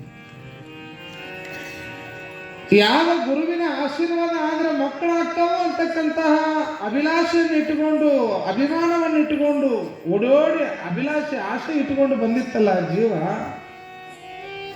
ಎಲ್ಲೋ ಒಂದು ಆಶಾಭಾವನೆ, ಒಂದು ಒಳಗೆ ಉಳಿದಿತ್ತು, ಆಗಬಹುದು ಅನ್ನುವಂಥ ಆಸೆ ಒಳಗಿದ್ದಂಥ ಆ ಜೀವಕ್ಕೆ ಏನು ಅಂದ್ಬಿಟ್ರು, ನಿನಗೆ ಈ ಜನ್ಮಕ್ಕಲ್ಲ 7 ಜನ್ಮಕ್ಕೆ ಮಕ್ಕಳಾಗಂಗಿಲ್ಲ ನಡಿ ಎದ್ದು ಹೋಗು ಅಂದ್ಬಿಟ್ರು ಶಿಕ್ಷಣಿಗೆ. ನೀವು ಹೇಳ್ತೀನಿ, ಆಶಾ ಅನ್ನುವಂಥದ್ದು ಒಡೆದು ಹೋಗ್ಬಿಡ್ತಲ್ಲ. ಒಬ್ಬ ಗುರುಗಳು ಈ ಮಾತಂದಾರ ಅಂತಂದ ಮೇಲೆ ಇನ್ನು ನಾ ಇಟ್ಕೊಂಡ್ರೆ ಜೀವ ಇಟ್ಕೊಂಡ್ರೆ ಏನು ಮಾಡಬೇಕು? ಹೆಣ್ಣಿನ ಜೀವನ ಮಕ್ಕಳಿಗೆ ಜನ್ಮ ಕೊಟ್ಟಾಗನ ಸಾರ್ಥಕ. ಇನ್ನು ಬೇಡ ಅಂತೇಳಿ ಜೋರಾಗಿ ಬಿಕ್ಕಿಸಿ ಅಳ್ಕೊಂತ ಬಾಗಿಲ್ದಾಗ ಓಡಿ ಬರ್ತಾಳ. ಗಂಡ ಸಮಾಧಾನ ಮಾಡಕತ್ತಾನ, ಅಳಗಾಡ ತಡಿ, ಅಳಗಾಡ ಸಮಾಧಾನ ಮಾಡ. ಏನ್ರಿ ಗುರುಗಳು ಆಶೀರ್ವಾದ ಮಾಡ್ರಿ ಮಕ್ಕಳಾಗ್ತಾವ ಅಂತ ಬಂದ್ರೆ ಈ ಜನ್ಮ ಅಲ್ಲಂತ ನಾ ಏನು ಕರ್ಮ ಮಾಡಿನೂ ಗೊತ್ತಿಲ್ಲ, 7 ಜನ್ಮಕ್ಕೂ ಮಕ್ಕಳಾಗಂಗಿಲ್ಲ ಅಂದ್ರೆ ಈ ಹೆಣ್ಣಿನ ಜನ್ಮರೇ ಯಾಕೆ ಬೇಕು ನನಗೆ? ಬೇಡ ಅಂತ ಬಿಕ್ಕಿಸಿ ಅಳಕತ್ತಿ. ಈ ಹೆಣ್ಮಗಳು ಅಳೋದು ನೋಡಿರ್ತಕ್ಕಂಥ ಆ ಕಸ ಹೊಡಿತಿದ್ನಲ್ಲ ಆ ಮುದುಕ, ಆ ಅಜ್ಜ ಆ ಹೆಣ್ಮಗಳ ಕಡೆ ಬಂದ, ಯಾಕೆ ತಂಗಿ ಹೋಗು ಮುಂದೆ ನಕ್ಕೋತ ಹೋಗಿದ್ದಿ, ನಾನ ಕುಂಡ್ರಿಸಿ ಬಂದಿದ್ದೆ, ಯಾಕೆ ಹಿಂಗೆ ಅಳಾಕತ್ತಿ, ಏನಾಯ್ತು ಅಂತ ದುಃಖ ಏನಾಯ್ತು ಹೇಳ ಅಂದಾಗ ಅವಾಗ ಆ ಹೆಣ್ಮಗಳು ಅಳ್ಕೊಂತ ಹೇಳ್ತಾಳ, ಏನಿಲ್ಲಜ್ಜ, ನಮಗೆ 16 ವರ್ಷ ಆಯ್ತು ಮದುವೆ ಆಗಿ, ನಮಗೆ ಮಕ್ಕಳಾಗಿಲ್ಲ, ಗುರುಗಳ ಕಡೆ ಹೋಗಿ ಆಶೀರ್ವಾದ ಮಾಡ್ರೆ ಮಕ್ಕಳಾಗ್ತಾವ ಅಂದ್ರು. ಮತ್ತು ಅಜ್ಜವ್ರ ಕಡೆ ಬಂದ ಮೇಲೆ ಅಜ್ಜವರು ಈ ಜನ್ಮ ಅಲ್ಲ 7 ಜನ್ಮಕ್ಕೆ ನಿನಗೆ ಮಕ್ಕಳಾಗಂಗಿಲ್ಲ ಅಂದ್ರು, ಅದಕ್ಕೆ ನನಗೆ ಜೀವನ ಬೇಸರಾಗಿ ಅಳಾಕತ್ತೇನೆ ಅಂದಾಗ ಅವಾಗ ಮುದುಕಂತ ನಾ ಹುಚ್ಚಿ, ಆ ಸ್ವಾಮಿಗೂ ಬುದ್ಧಿ ಇಲ್ಲ, ನಿನಗೂ ಬುದ್ಧಿ ಇಲ್ಲ ನೋಡ್ರಿ. ಅಜ್ಜ ಹೇಳೋದು, ಆ ಸ್ವಾಮಿಗೂ ಬುದ್ಧಿ ಇಲ್ಲ, ನಿನಗೂ ಬುದ್ಧಿ ಇಲ್ಲ, ನಿನಗ್ಯಾಕೆ ಮಕ್ಕಳಾಗಂಗಿಲ್ಲ, ಗಪ್ಪಾಗಿ ಸಮಾಧಾನ ಮಾಡ್ಕೊ, ನಿನಗ ಒಂದು ಗಂಡು ಮಗು ಹುಡ್ತೈತಿ, ನೀ ಯಾಕೆ ಕಳ್ತಿದಿ, ದುಃಖ ಪಡಬೇಡ, ಸಮಾಧಾನ ಮಾಡ್ಕೊ ಅಂತ ಸಮಾಧಾನ ಮಾಡಕತ್ತ. ಆ ಹೆಣ್ಮಗಳು ತಿಳ್ಕೊಂಡ್ಲು, ಇದು ಕಸ ಹೊಡಿ ಮುದುಕ, ನಾನು ಅಳಾಕತ್ತೀನಿ ನನ್ನ ಸಮಾಧಾನ ಮಾಡಕ್ಕೆ ಹೇಳಕತ್ತಾನ ಬಿಡು ಅಂತ ಹೇಳಿ ಅದು ಅನ್ಕೊಂಡು ಅಳ್ಕೊಂತ ಒಂದಿಷ್ಟು ಹೊತ್ತು 10 ಮನೆಗೆ ಹೋದ್ಲು. ನಿಮ್ಗೆ ಹೇಳ್ತೀನಿ, 2-3 ತಿಂಗಳು ಆದಮೇಲೆ ಆ ಹೆಣ್ಮಗಳು ಗರ್ಭವತಿ ಆಗ್ತಾಳೆ. ಗರ್ಭವನ್ನು ತಾಳ್ತಾಳ, ನವಮಾಸಗಳು ತುಂಬುತ್ತಾವ, ಒಂದು ಗಂಡು ಮಗುವಿಗೆ ಜನ್ಮ ಕೊಡ್ತಾಳೆ. ಅದೇ ಹೆಣ್ಮಗಳು ಮತ್ತೆ ಅದ ಮಠಕ್ಕೆ ತನ್ನ ಕೂಸು ಎತ್ಕೊಂಡು ಬರ್ತಾಳೆ. ಮಠಕ್ಕೆ ಬಂದ ಕೂಡಲೇ ಅಜ್ಜವ್ರು ಮುಂದೆ ಕುಂತಿದ್ರು. ಕುಂತ ಮೇಲೆ ಅಜ್ಜರ ಕಡೆ ಹೋಗಿ ನಮಸ್ಕಾರ ಮಾಡಿದ ಮೇಲೆ ಅಜ್ಜವ್ರು ಕೇಳ್ತಾರೆ, ಅಲ್ಲ ತಂಗಿ, ನೀನು ಮಠಕ್ಕೆ ಬಂದಿದ್ದಿಲ್ಲ, ಮತ್ತೆ ಈ ಕೂಸು ಎತ್ಕೊಂಡು ಬಂದಿಯಲ್ಲ, ಇದು ಯಾರ ಕೂಸ, ನಿನಗೆ ಮಕ್ಕಳಾಗಂಗಿಲ್ಲ ಅಂದಿದ್ದು, ಇದ್ಯಾವ ಕೂಸು ನೀ ಎತ್ಕೊಂಡು ಬಂದಿ ಅಂದಾಗ ಅವಾಗ ಆ ಹೆಣ್ಮಗಳು ಹೇಳ್ತಾಳೆ, ಬುದ್ಧಿ ಇದು ನನ್ನ ಮಗನ ಐತಪ್ಪ, ನಾ ಹೆತ್ತ ಮಗನ ಅಂತ. ಅವಾಗ ಹೆಣ್ಮಗಳ ಗುರುಗಳಿಗೆ ಪ್ರಶ್ನೆ ಕೇಳ್ತಾಳೆ, ಅಲ್ರಿ ಬುದ್ಧಿ ನೀವು ಆಶೀರ್ವಾದ ಮಾಡ್ರೆ ಮಕ್ಕಳು ಆಗ್ತಾವಂತ ನಾವು ನಿಮ್ಮ ಕಡೆಗೆ ಬಂದ್ವಿ, ಆದ್ರೆ ನೀವು 7 ಜನ್ಮಕ್ಕೂ ಮಕ್ಕಳಾಗಂಗಿಲ್ಲ ಅಂದ್ರಿ. ಆದ್ರೆ ನೀವು ಮಡದಾಗ ಒಬ್ಬ ಕಸ ಹೊಡಿಯಕತ್ತಿದ್ನಲ್ಲ ಮುದುಕ, ಅವ ನಿನಗೆ ಗಂಡು ಮಗು ಆಗ್ತೈತಿ 1 ವರ್ಷದಾಗ ಅಂದ. ಅದಕ್ಕೆ ನಾವು ನಿಮ್ಮನ್ನು ನೋಡಕ್ ಬಂದಿಲ್ರಿ, ಆ ಮುದುಕು ನೋಡಕ್ ಬಂದೀವಿ ಅಂದ ಹೆಣ್ಮಗಳು. ಅವಾಗ ಆ ಹೆಣ್ಮಗಳ ಗಂಡ ಆ ಗುರುಗಳಿಗೆ ಕೇಳ್ತಾನೆ, ಅಲ್ರಿ ಬುದ್ಧಿ, ನೀವೆಲ್ಲ ಇಷ್ಟು ತಪಸ್ಸು ಮಾಡಿರಿ, ಇಷ್ಟು ಅನುಷ್ಠಾನ ಮಾಡಿರಿ, ನಿಮ್ಮ ಮಾತು ಸುಳ್ಳಾಗಿ ಆ ಕಸ ಹೊಡಿತಕ್ಕಂಥ ಒಬ್ಬ ಕೆಲಸಗಾರನ ಮಾತು ಕರೆ ಆತಲ್ರಿ, ಯಾಕ್ರಿ ಅಂದಾಗ ಅವಾಗ ಗುರುಗಳು ಅಂತಾರಂತ, ಹೌದು ತಮ್ಮ, ಯಾಕೋ ಗೊತ್ತಿಲ್ಲ, ಅವ 40-50 ವರ್ಷ ಆತಿಲ್ ಸೇವಾ ಮಾಡಕತ್ತು, ಹಿಂಗಾಗಿ ದಿನ ಅವನನ್ನು ಸೇವಾ ಮಾಡಿ ಮಾಡಿ ಮಾಡಿ ಹೆಂಗಾಗೈತಿ ಅಂತಂತಂದ್ರೆ ನನ್ನ ಎಲ್ಲ ಶಕ್ತಿ ಅವ ತಗೊಂಡು ಬಿಟ್ಟಾನ, ಹಿಂಗಾಗಿ ನನ್ನ ಮಾತು ಸುಳ್ಳಾಗಿ ಅವನ ಮಾತು ಕರೆಯಾಗಕತ್ತವ ಮಡದಾಗ ಅಂದ್ರಂತ. ನೋಡ್ರಿ, ಸೇವಾ ಪ್ರತಿಫಲ ಎಷ್ಟು ದೊಡ್ಡದದ ಅಂತಂದ್ರೆ ಯಾವ ಹಿಮಾಲಯ ಪರ್ವತಕ್ಕೆ ಹೋಗಿ ತಪಸ್ಸು ಮಾಡಬೇಕಾಗಿಲ್ಲ, ಯಾವುದೋ ಉಪವಾಸ ವನವಾಸ ಮಾಡಬೇಕಾಗಿಲ್ಲ. ನೀವು ಮಾಡ್ತೀರಿ ಉಪವಾಸ, ಗೊತ್ತೈತಿ, ಒಂದು ಡಬರಿ ಉಪ್ಪಿಟ್ಟು ತಿನ್ನೋದು ಉಪವಾಸ ಅದಿನ, ನೀವು ಒಂದು ಬುಟ್ಟಿ ಅವಲಕ್ಕಿ ತಿನ್ನೋದು ಉಪವಾಸ ಅದಿನ, ನಮ್ಮದು ಒಂದು ಅರ್ಧ ಡಜನ್ ಬಾಳೆಹಣ್ಣು ತಿನ್ನೋದು, 2 ಲೋಟ ಹಾಲು ಕುಡಿದು ಅದರ. ಇವತ್ತು 9 ಐತ್ರಿ ಉಪವಾಸ ಐತ್ರಿ. ಈ 9 ಉಪವಾಸಗಳು ಭಾಳ ಆಗ್ಯಾವ ನಮ್ಮ ಏನ್ರಿ. ಉಪವಾಸ ಅದೀವಿ ಅನ್ನೋದೈತಿ, ಉಪ್ಪಿಟ್ಟು ನಡೀತಿತ್ತಂತ ಮತ್ತದು. ಮತ್ತು ಉಪ್ಪಿಟ್ಟು ತಿಂದ್ರೆ ಹೊಟ್ಟೆ ತುಂಬಂಗಿಲ್ಲ ಏನು, ಅವಲಕ್ಕಿ ನಡೀತಿತ್ತಂತ, ಮಂಡಕ್ಕಿ ನಡೀತಿತ್ತಂತ, ಉಪ್ಪಿಟ್ಟು ನಡೀತಿತ್ತಂತ, ಫಳಾರ್ ನಡೀತಾವಂತ ಉಪವಾಸದಾಗ. ಇದೆಂತ ಉಪವಾಸ ಇದು? ಹಿಂಗೆ ಭಾಳ ಭಕ್ತಿ ಮಾಡೋರದಾರ ಊರಾಗ. ಆದ್ರೆ ಕಾಯ ವಾಚ ಮನಸ್ಸ ಯಾರು ಸೇವಾ ಮಾಡ್ತಾರಲ್ಲ ಗುರುವಿನ ಶಕ್ತಿಯನ್ನೇ ಪಡ್ಕೋಬೋದು ಅನ್ನೋದಕ್ಕೆ ಆ ಮುದುಕ ಉದಾಹರಣೆ ಆಗ್ತಾನೆ, ಚರಿತ್ರೆಯೊಳಗೆ ಉದಾಹರಣೆ ಆಗ್ತಾನೆ. ಹಂಗ ಶಿವನನ್ನ ಗುರುವಿನನ್ನ ಸೇವಾ ಮಾಡೋ ಮನೋಭಾವ, ಯಾವುದೇ ಫಲಾಪೇಕ್ಷೆಗಳಿಲ್ಲದೆ ಸೇವಾ ಮಾಡಬೇಕಲ್ಲ. ಸೇವಾ ಮಾಡೋದ್ರಿಂದ ನನಗೆ ನೋಡ್ತಾರ, ನನ್ನ ಹೊಗಳ್ತಾರ, ನನಗೇನೋ ಕೊಡ್ತಾರ, ನನಗೆ ಶಬಾಷ್ಗಿರಿ ಕೊಡ್ತಾರ, ನನಗೇನೋ ಆಶೀರ್ವಾದ ಮಾಡ್ತಾರ, ಏನೋ ದುಡ್ಡು ಕೊಡ್ತಾರ ಅಂತಕ್ಕಂತಹ ಫಲಾಪೇಕ್ಷೆಗಳನ್ನು ಇಟ್ಕೊಂಡು ಸೇವಾ ಮಾಡಿದ್ರೆ ಅದಕ್ಕೆ ಸೇವಾ ಅನ್ನಂಗಿಲ್ಲ. ನೋಡ್ಬೇಕ್ರಿ, ಒಬ್ಬೊಬ್ರು ಫೋಟೋಗೆ ಕಸ ಹೊಡೆಯೋರು ಅದಾರ ಊರಾಗ. ಫೋಟೋ ವಾಟ್ಸಪ್ ಫೇಸ್ಬುಕ್ ಲೈವ್ ಹೋಗೇ ಬಿಡೋದು. ಹಿಂಗೆ ನೋಡ್ರಿ, ನಾ ಮಠದಾಗ ಕಸ ಹೊಡೆಯಕತ್ತೇನ್ರಿ ಅನ್ನೋದ ಫೇಸ್ಬುಕ್ ಲೈವ್ನಾಗ ಹೋಗೋದು. 4 ಮಂದಿ ನೋಡಂಗೆ ದಾನ ಮಾಡೋದಲ್ಲ, 4 ಮಂದಿ ನೋಡಂಗೆ ಸೇವಾ ಮಾಡೋದಲ್ಲ. ಯಾರು ನೋಡ್ಲಿ ಯಾರು ಬಿಡ್ಲಿ, ನಿನ್ನನ್ನ ಸೃಷ್ಟಿ ಮಾಡಿರ್ತಕ್ಕಂಥ ಭಗವಂತ ಮ್ಯಾಲೆ ನೋಡ್ತಿರ್ತಾನ, ನೀ ದುಡ್ದಷ್ಟು ನಿನಗೆ ಆಶೀರ್ವಾದ ಮಾಡೇ ಮಾಡ್ತಾನೆ. ಆ ಭಾವ ನಮ್ಮಲ್ಲಿ ಬರಬೇಕು. ಅಂತ ಭಾವನೆಗಳಿದ್ದಾಗ ಮಾತ್ರ ವ್ಯಕ್ತಿತ್ವ ವೃದ್ಧಿ ಆಗಲಿಕ್ಕೆ ಸಾಧ್ಯ ಆಗ್ತದೆ ಅಂತಕ್ಕಂಥದ್ದು. ನೋಡ್ರಿ, ಸೇವಾ ಮಾಡಿ ಎಂಥ ಶಕ್ತಿ ಪಡ್ಕೊಂಡ ಅಂತಂದ್ರೆ ಗುರುಗಳ ಮಾತು ಸುಳ್ಳಾಗಕತ್ತು, ಶಿಷ್ಯನ ಮಾತು ಕರೆ ಆಗಕತ್ತು ಅಲ್ರಿ. ಅದಕ್ಕೆ ನಿಷ್ಠೆ ಅಂತಾರ. ನಿಷ್ಠೆ, ಯಾರಲ್ಲಿ ಗುರುಭಕ್ತಿ ಅನ್ನುವಂಥ ನಿಷ್ಠೆ ಇರ್ತೈತಲ್ಲ ಎಲ್ಲವನ್ನ ಸಾಧಿಸ್ಲಿಕ್ಕೆ ಸಾಧ್ಯ ಆಗ್ತದೆ. ಈ ಇತಿಹಾಸದೊಳಗೆ ದ್ರೋಣಾಚಾರ್ಯ ಅಂತಕ್ಕಂಥ ಒಬ್ಬ ಋಷಿಯಾಗಿ ಹೋಗ್ತಾನೆ. ಆ ದ್ರೋಣಾಚಾರಿ ಯಾವ ಕ್ಷತ್ರಿಯ ವಂಶಸ್ಥರಿಗೆ ಮಾತ್ರ ಬಿಲ್ವಿದ್ಯೆಯನ್ನು ಹೇಳಿಕೊಡ್ತಿರ್ತಾನಂತ ದ್ರೋಣಾಚಾರ್ಯ. ಈ ದ್ರೋಣಾಚಾರ್ಯಗೆ ಒಬ್ಬ ನಾಯಕ, ಬೇಡ ಸಮುದಾಯದಲ್ಲಿ ಹುಟ್ಟಿರ್ತಕ್ಕಂತಹ ಏಕಲವ್ಯನ ಒಂದು ಘಟನೆ, ಒಂದು ಸಂದರ್ಭ ಬರ್ತದ. ದ್ರೋಣಾಚಾರ್ಯಗಳ ಕಡೆಗೇನೆ ಬಿಲ್ವಿದ್ಯೆ ಕಲಿಬೇಕಂತ ಹೋಗ್ತಾನಂತೀವ ಏಕಲವ್ಯ ಒಂದು ದಿನ. ಅವಾಗ ದ್ರೋಣಾಚಾರ್ಯಗಳು ಹೇಳ್ತಾರೆ, ನೀನು ಕ್ಷತ್ರಿಯ ಕುಲದಲ್ಲಿ ಹುಟ್ಟಿಲ್ಲ, ಕ್ಷತ್ರಿಯರಿಗೆ ಮಾತ್ರ ಬಿಲ್ವಿದ್ಯೆಯನ್ನು ಕಲಿಯತಕ್ಕಂಥ ಹಕ್ಕದ, ನಾನು ನಿನಗೆ ಬಿಲ್ವಿದ್ಯೆಯನ್ನು ಕಲಿಸೋದಿಲ್ಲ ಅಂತ ದ್ರೋಣಾಚಾರ್ಯ. ಆದ್ರೆ ಬಿಲ್ವಿದ್ಯೆಯನ್ನು ಕಲಿಬೇಕು ಅನ್ನುವಂಥ ಆಸೆಯಿಂದ ಏಕಲವ್ಯ ಏನ್ ಮಾಡ್ತಾನಂತ, ಒಂದು ದ್ರೋಣಾಚಾರ್ಯ ಒಂದು ಮೂರ್ತಿಯನ್ನು ಮಾಡ್ತಾನಂತ, ಮಣ್ಣಿನ ಮೂರ್ತಿ. ಆ ಮೂರ್ತಿ ಮುಂದೆ ನಿಂತು ಬಿಲ್ವಿದ್ಯೆಯನ್ನು ಕಲಿತಾನಂತ. ಎಷ್ಟು ಶ್ರದ್ಧೆ ಏಕಾಗ್ರತೆಯಿಂದ ವಿದ್ಯೆಯನ್ನು ಕಲಿತಾನ ಆಗ್ತಂದ್ರ ಯಾವ ರಾಜ ಮಹಾರಾಜರು ಕೂಡ ಕಲಿಯದಿರ್ತಕ್ಕಂತಹ ಶಬ್ದವೇದಿ ವಿದ್ಯೆಯನ್ನು ಕಲಿತಾನಂತ. ನೋಡ್ರಿ, ಬರೀ ಒಂದು ಮೂರ್ತಿ ಮುಂದೆ ನಿಂತು ಏಕಲವ್ಯ ಶಬ್ದವೇದಿ ವಿದ್ಯೆಯನ್ನು ಕಲಿತಾನಂತ. ಇದು ಸಾಮಾನ್ಯ. ಇವತ್ತು ಬೆಳಗ್ಗೆ ಸಂಜೆ ಮಠ ಗುರುಗಳ ಹನಿ ಬಡ್ಕೊಂಡು ಹೇಳಿದ್ರು ಹುಡುಗರು ಕಲಿಯಂಗಿಲ್ಲ. ಮೊದಲೆಲ್ಲ ಶಾಲ್ಯಾಗ ಬಡಿತಿದ್ರು ಏನ್ರವ, ಮೊದಲೆಲ್ಲ ಶಾಲ್ಯಾಗ ತಪ್ಪು ಮಾಡಿದ್ರೆ ಬಡಿತಿದ್ರು. ಹಿಂಗಾಗಿ ತಾಲೂಕಿಗೊಂದು ಜಿಲ್ಲಾಕ್ಕೊಂದು ಪೊಲೀಸ್ ಸ್ಟೇಷನ್ ಇರ್ತಿದ್ದು. ಈಗ ಶಾಲ್ಯಾಗ ಬಡಿಯಂಗಿಲ್ಲ, ಅದಕ್ಕೆ ಊರಿಗೆ ಒಂದೊಂದು ಪೊಲೀಸ್ ಸ್ಟೇಷನ್ ಆಗ್ಯಾವ. ಯಾಕೆ? ದೊಡ್ಡವರಾಗ ಇವ್ರು ತಪ್ಪು ಮಾಡಕತ್ತಾರ, ದಂಡಿಸುವವ್ರಿಲ್ಲ. ಶಾಲ್ಯಾಗ ಮಾಸ್ತರ್ಗಳು ಬಡದ್ರ 3 ವರ್ಷ ಜೈಲ್ ಐತಿ ಮಾಸ್ತರ್ಗಳಿಗೆ. ಹಿಂಗಾಗಿ ಬಡಿಯಾಕ ಹೋಗುವಲ್ಲ ಇವ್ರು ಮಾಸ್ತರ್ಗಳು. ಮೊದಲೆಲ್ಲ ನಮ್ಮ ಸರ್ಗಳು ಬಂದ್ರಂದ್ರ ನಾವು ಹೆದರಿ ಓಡಿ ಮರಿಯಾಗಿ ನಮ್ಮ ಸರ್ ಬಂದ್ರೆ ತಡಿ ಅಂತ ಓಡಿ ಹೋಗ್ತಿದ್ವಿ. ಈಗ ಹಂಗೆ ಸರ್ಗಳಿಗೆ ಹೆದರವ್ರಿಲ್ಲ. ಏನೋ ಮಸ್ತರ ಆರಾಮದೇನು ಅಂತಾರೆ ಈಗಿನ ಆರಾಮದೇನು ನಿನ್ನ ಹೆಂಡ್ತಿ ಆರಾಮದಾಳ ಅಂತ ಕೇಳೋ ಮಕ್ಕಳು ಅವು. ಎಷ್ಟು ವಿಚಿತ್ರ ಬಂಡ ಮಕ್ಕಳು ಇರ್ತಾವ ಜಗತ್ತಿನಾಗ ಅಂತಂತಂದ್ರೆ, ಒಂದು ಶಾಲ್ಯಾಗ ಒಬ್ಬ ಗುಂಡ ಅಂತ ಒಬ್ಬ ಹುಡುಗ ಏನ್ರಿ ಹಿಂಗೆ ಪಾಠ ನಡೆದಿತ್ತು. ಪಾಠ ನಡೆದಂಥ ಸಂದರ್ಭದೊಳಗೆ ಆ ಶಾಲೆಗೆ ಆ ಮೇಲಧಿಕಾರಿಗಳು ಇನ್ಸ್ಪೆಕ್ಷನ್ಗೆ ಅಂತ ಬಂದರು. ಶಾಲೆಗೆ ಪಾಠ ಮಾಡಾಕತ್ತಾರಿಲ್ಲ ಅಂತ ನೋಡಕ್ಕೆ ಒಬ್ಬರು BO ಅಂತೇಳಿ ಮ್ಯಾಗಿನ ಅಧಿಕಾರಿಗಳು ಶಾಲೆಗೆ ಬಂದರು.